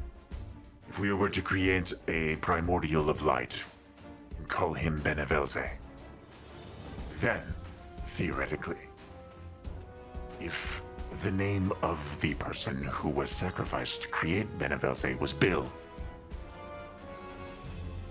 the entity within would have to believe with its entirety, the entirety of its entire soul and being, that it is Benevelze, the god and primordial of light, for it to continue to wield that power across infinite distance. Do you understand? Yes. A moment of hesitation where that being believes it is no longer Benevelze, but is instead Bill. Well, all of the connected radiation, the atoms, every piece and strand of matter that is controlled by that representation would shudder. It would hesitate for a moment.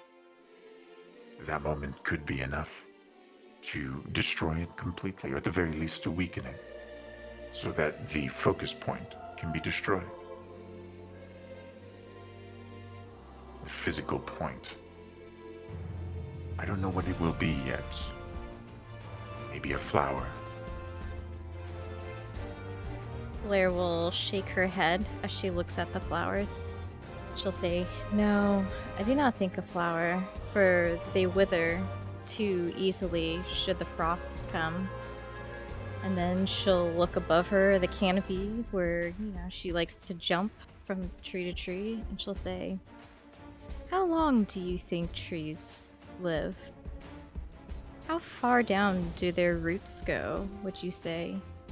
Because every season, their leaves tend to fall.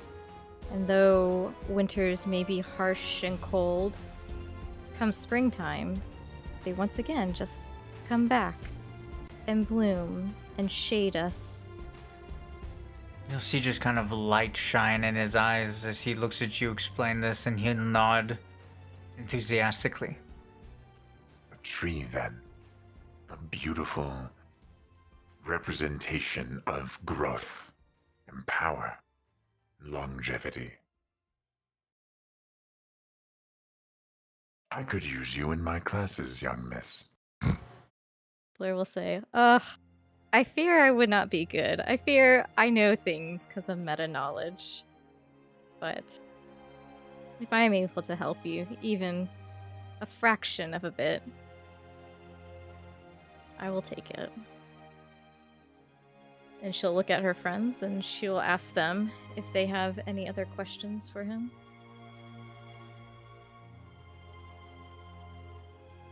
Zell will glance over at Tsukiyomi to see how she's doing.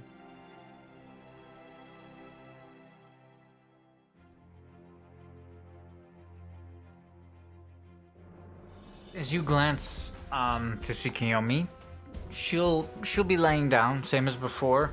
No permanent or lasting damage. She's wincing. It hurts, but it's not causing any permanent damage to her. Spiritus is focused, his eyes closed. You can tell he's listening though.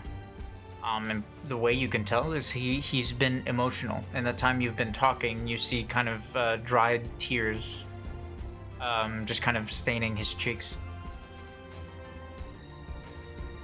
Wisp is nearby, humming to himself, channeling magic into Spiritus. He'll kind of nod and then look to Lumi and says, "I have nothing more I wish to ask. I just finish this off, Lumi, if you have anything." Lumi's been in deep thought for a while now, and he'll take a step forward and extend his hand out to Erebus and say, "I think that is all the time we have for today. Professor, I'm sorry, what was it again?" Erebus. Professor Erebus. And so extend his hand for a handshake.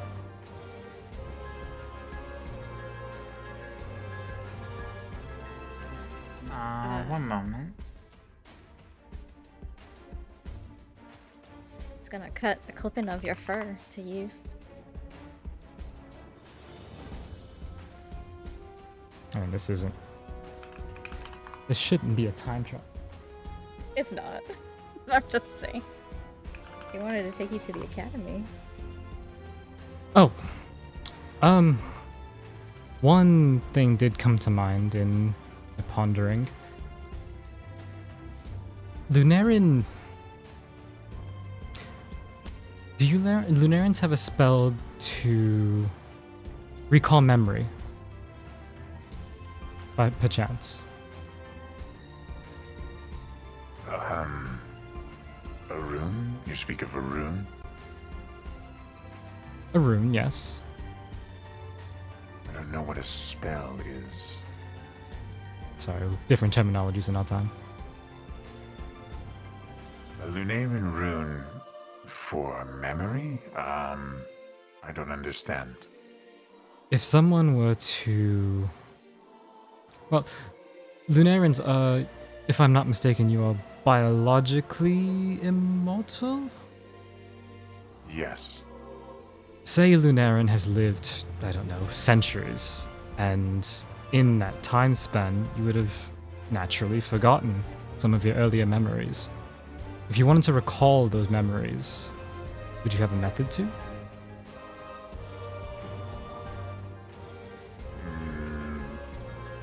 Do you speak of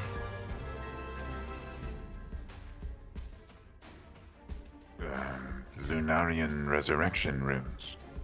You mean to speak to someone who has passed? Using the memory of someone else?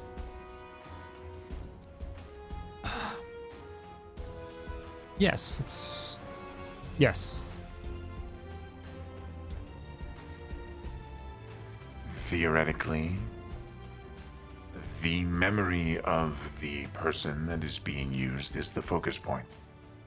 It is the way we reach into the past and speak to an individual that has passed so that we may continue to utilize their knowledge. It is forbidden and is only taught to members of the convocation. The reason it is forbidden is that it has in the past altered aspects of the past. It has the potential to alter the past. Yes, small little echoes bleed through. It is dangerous. It also is quite painful for the one who's lending their memories. Most Lunarians cannot last very long. You are a curious bunch, knowing so much of the Convocation's secrets, and yet appearing just as primitive tribes on the Twin Jewels. Well, I have a question, if I may. Blair will nod. Go for it.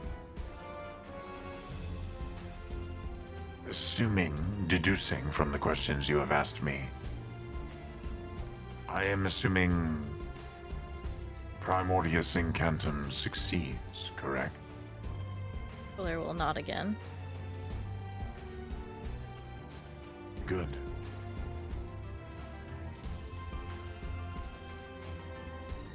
That is all I wish to ask. I thank you for your candor and for this enlightening conversation. Blair will hold out her hand and will say, I thank you, Professor. But if I may be a little bit cheeky, so we can be on, not equal, but casual, as I asked you to just simply call me Blair. Is there a name that I may call you aside from Erebus, or is Erebus just what you like to be called? Or just Professor?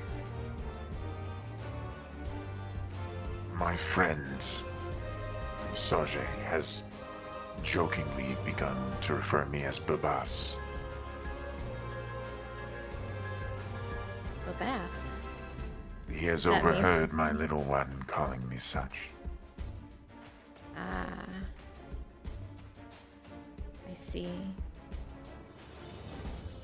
And Blair will Although I would ask that you do so only in private. Only when it is among us. Should my students discover the name, I'm afraid that life here at the Academy would become a hell indeed. Blair will nod and she will say, I will use it with the utmost discretion. I thank you. It has been a pleasure. I hope we meet again.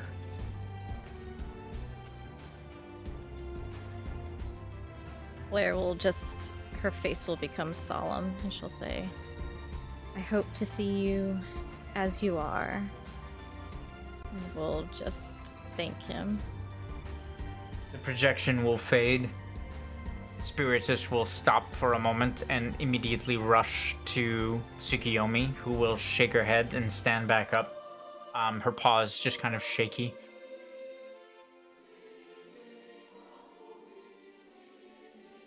I hope it was worth it. Are your memories intact, Liana?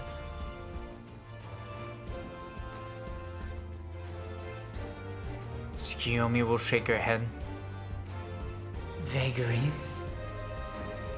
But it is fine. My memories of Erebus were a hindrance more than anything. Perhaps you can recount them to me, Sasha. Should we survive? You stupid woman. Very well. Wisp, are you okay over there? Everyone will just kind of look over to Wisp, and he'll be trying to cup a butterfly in his hands, just kind of chasing after it. Of course. Very well. I heard bits and pieces. It was painful, dare I say, hearing an old friend again. Especially as he was so polite and filled with ideas. He showed such promise. It's a shame it didn't work out for him. A shame indeed. Spiritus will help Tsukiyomi up, and the two will leave. Tsukiyomi fading into the moonlight, and Spiritus disappearing in a puff of silvery smoke. Wisp will wave excitedly to everyone and disappear in a flash of green life stream mist energy.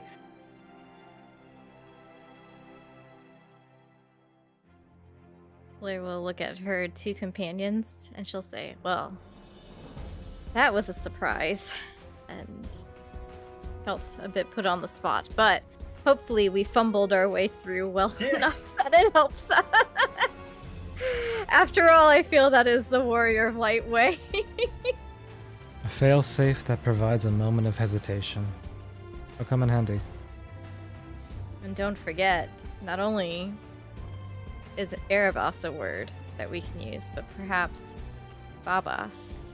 Oh no, it will be Babas. I feel like we've called him Erebos before, and it hasn't really affected him. But if anything's going to work, it's going to be that last name. Babas. He was very close with his daughter. We need to make sure that that word is saved for the utmost critical point. Wielding it too early may hinder us more than it helps us. Well, the Fabulanova crystals were Curian made, so they weren't bullshitting us. Well, we knew that they couldn't lie. But You know more of the nature of their plan, at least before it was uncertainty of who to trust on it. You know that there's only 5 left. Yeah, out of the Obviously 25. something bad's been happening to them. they've been eating each other. They've probably just been dying out. All right, send me your votes for MVP. Oh my goodness. My brain hurts. Actually, I have a headache too. Wow. It's not a headache. It was me trying to scrounge up and fumble my way through. Like Yeah, trying to take in all the Thunder literally information and messaged me. He was like, "Do you have something you can ask him?" I was like, fuck no." He goes, "Fuck, we're fucked." I was like, "Well, let's hope we can fumble our way through this correctly." and fumble we did.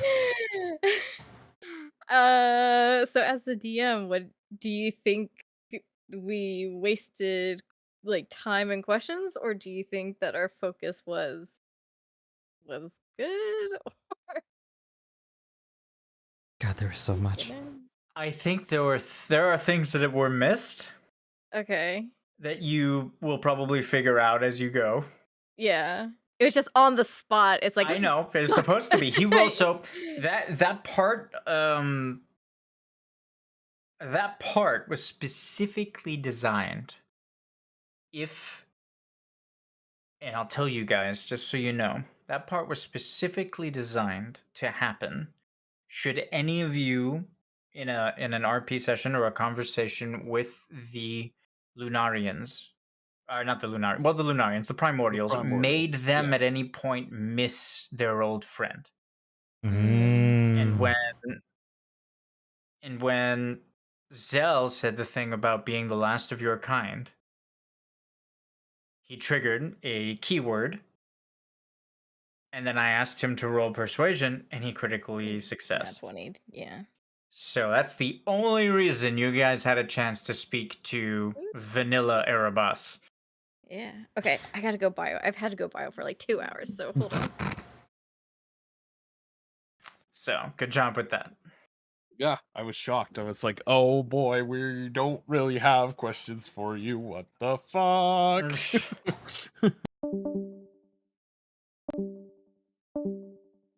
Meant to be an on the spot, out of nowhere kind of thing.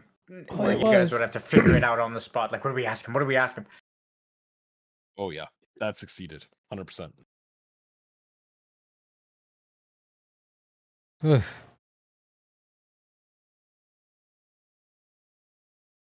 I'm glad we all tiptoed around the actual goings on of the current, because, oof. I don't think he would remember because like they were hinted at that he would not know. That said, I threw in a bunch of hints in there, and like things that Yeah. are relevant. So if you guys want to listen back to it, it's a good idea.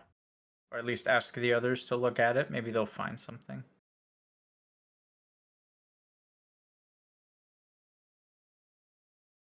I just wanted to try and get more information about Othiakis to see if we can motivate him to leave. I was hoping that that figure of the past would give us more insight. Brothers are mutants. Fucking crazy ass powerful mutants, too. They're not mutants. They have mutations. It's not Mutants! the same thing. They're the X-Men. Xandros, we need you to stop being depressed. Professor Xavier needs your help.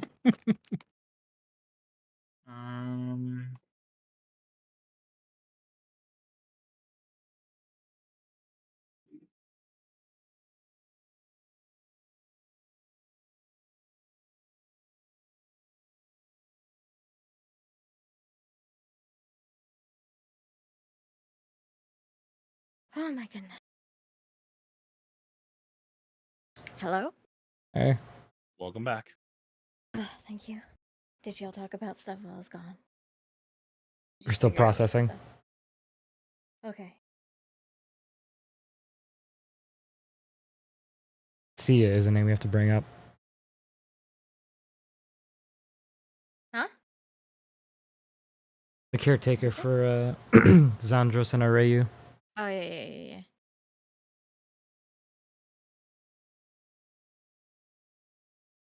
Oh my.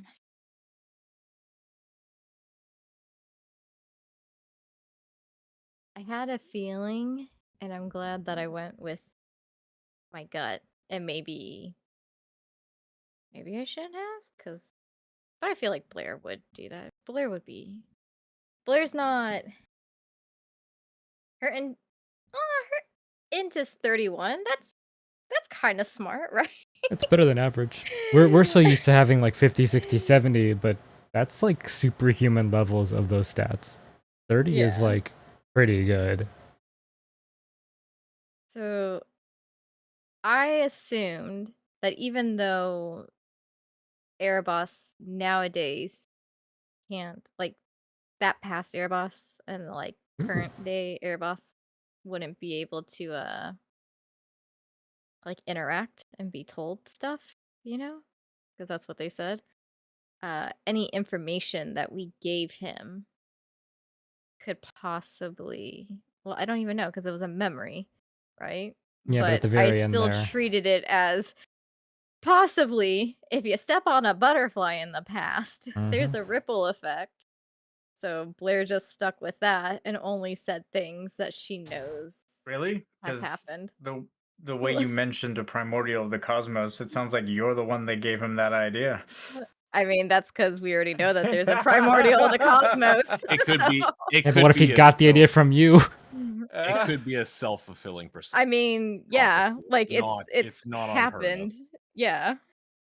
I don't know. It sounds like you're responsible. You know what? There should be a primordial of just flowers. I Just think flowers. Yeah, Hey, definitely. Arvis, have you thought about making a primordial of not evil? Did you try that one? I mean, the cosmos is not evil. He seemed to think it could be used to force peace onto the universe. It's a noble idea, but even he admits that the concept itself can overwhelm the psyche. He's just banking completely on the fortitude of the wielder.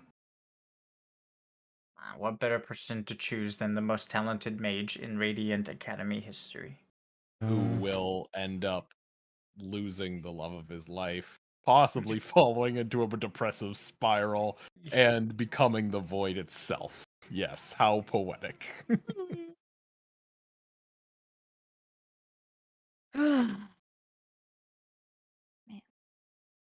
I gotta figure out how to afford this goddamn crystal.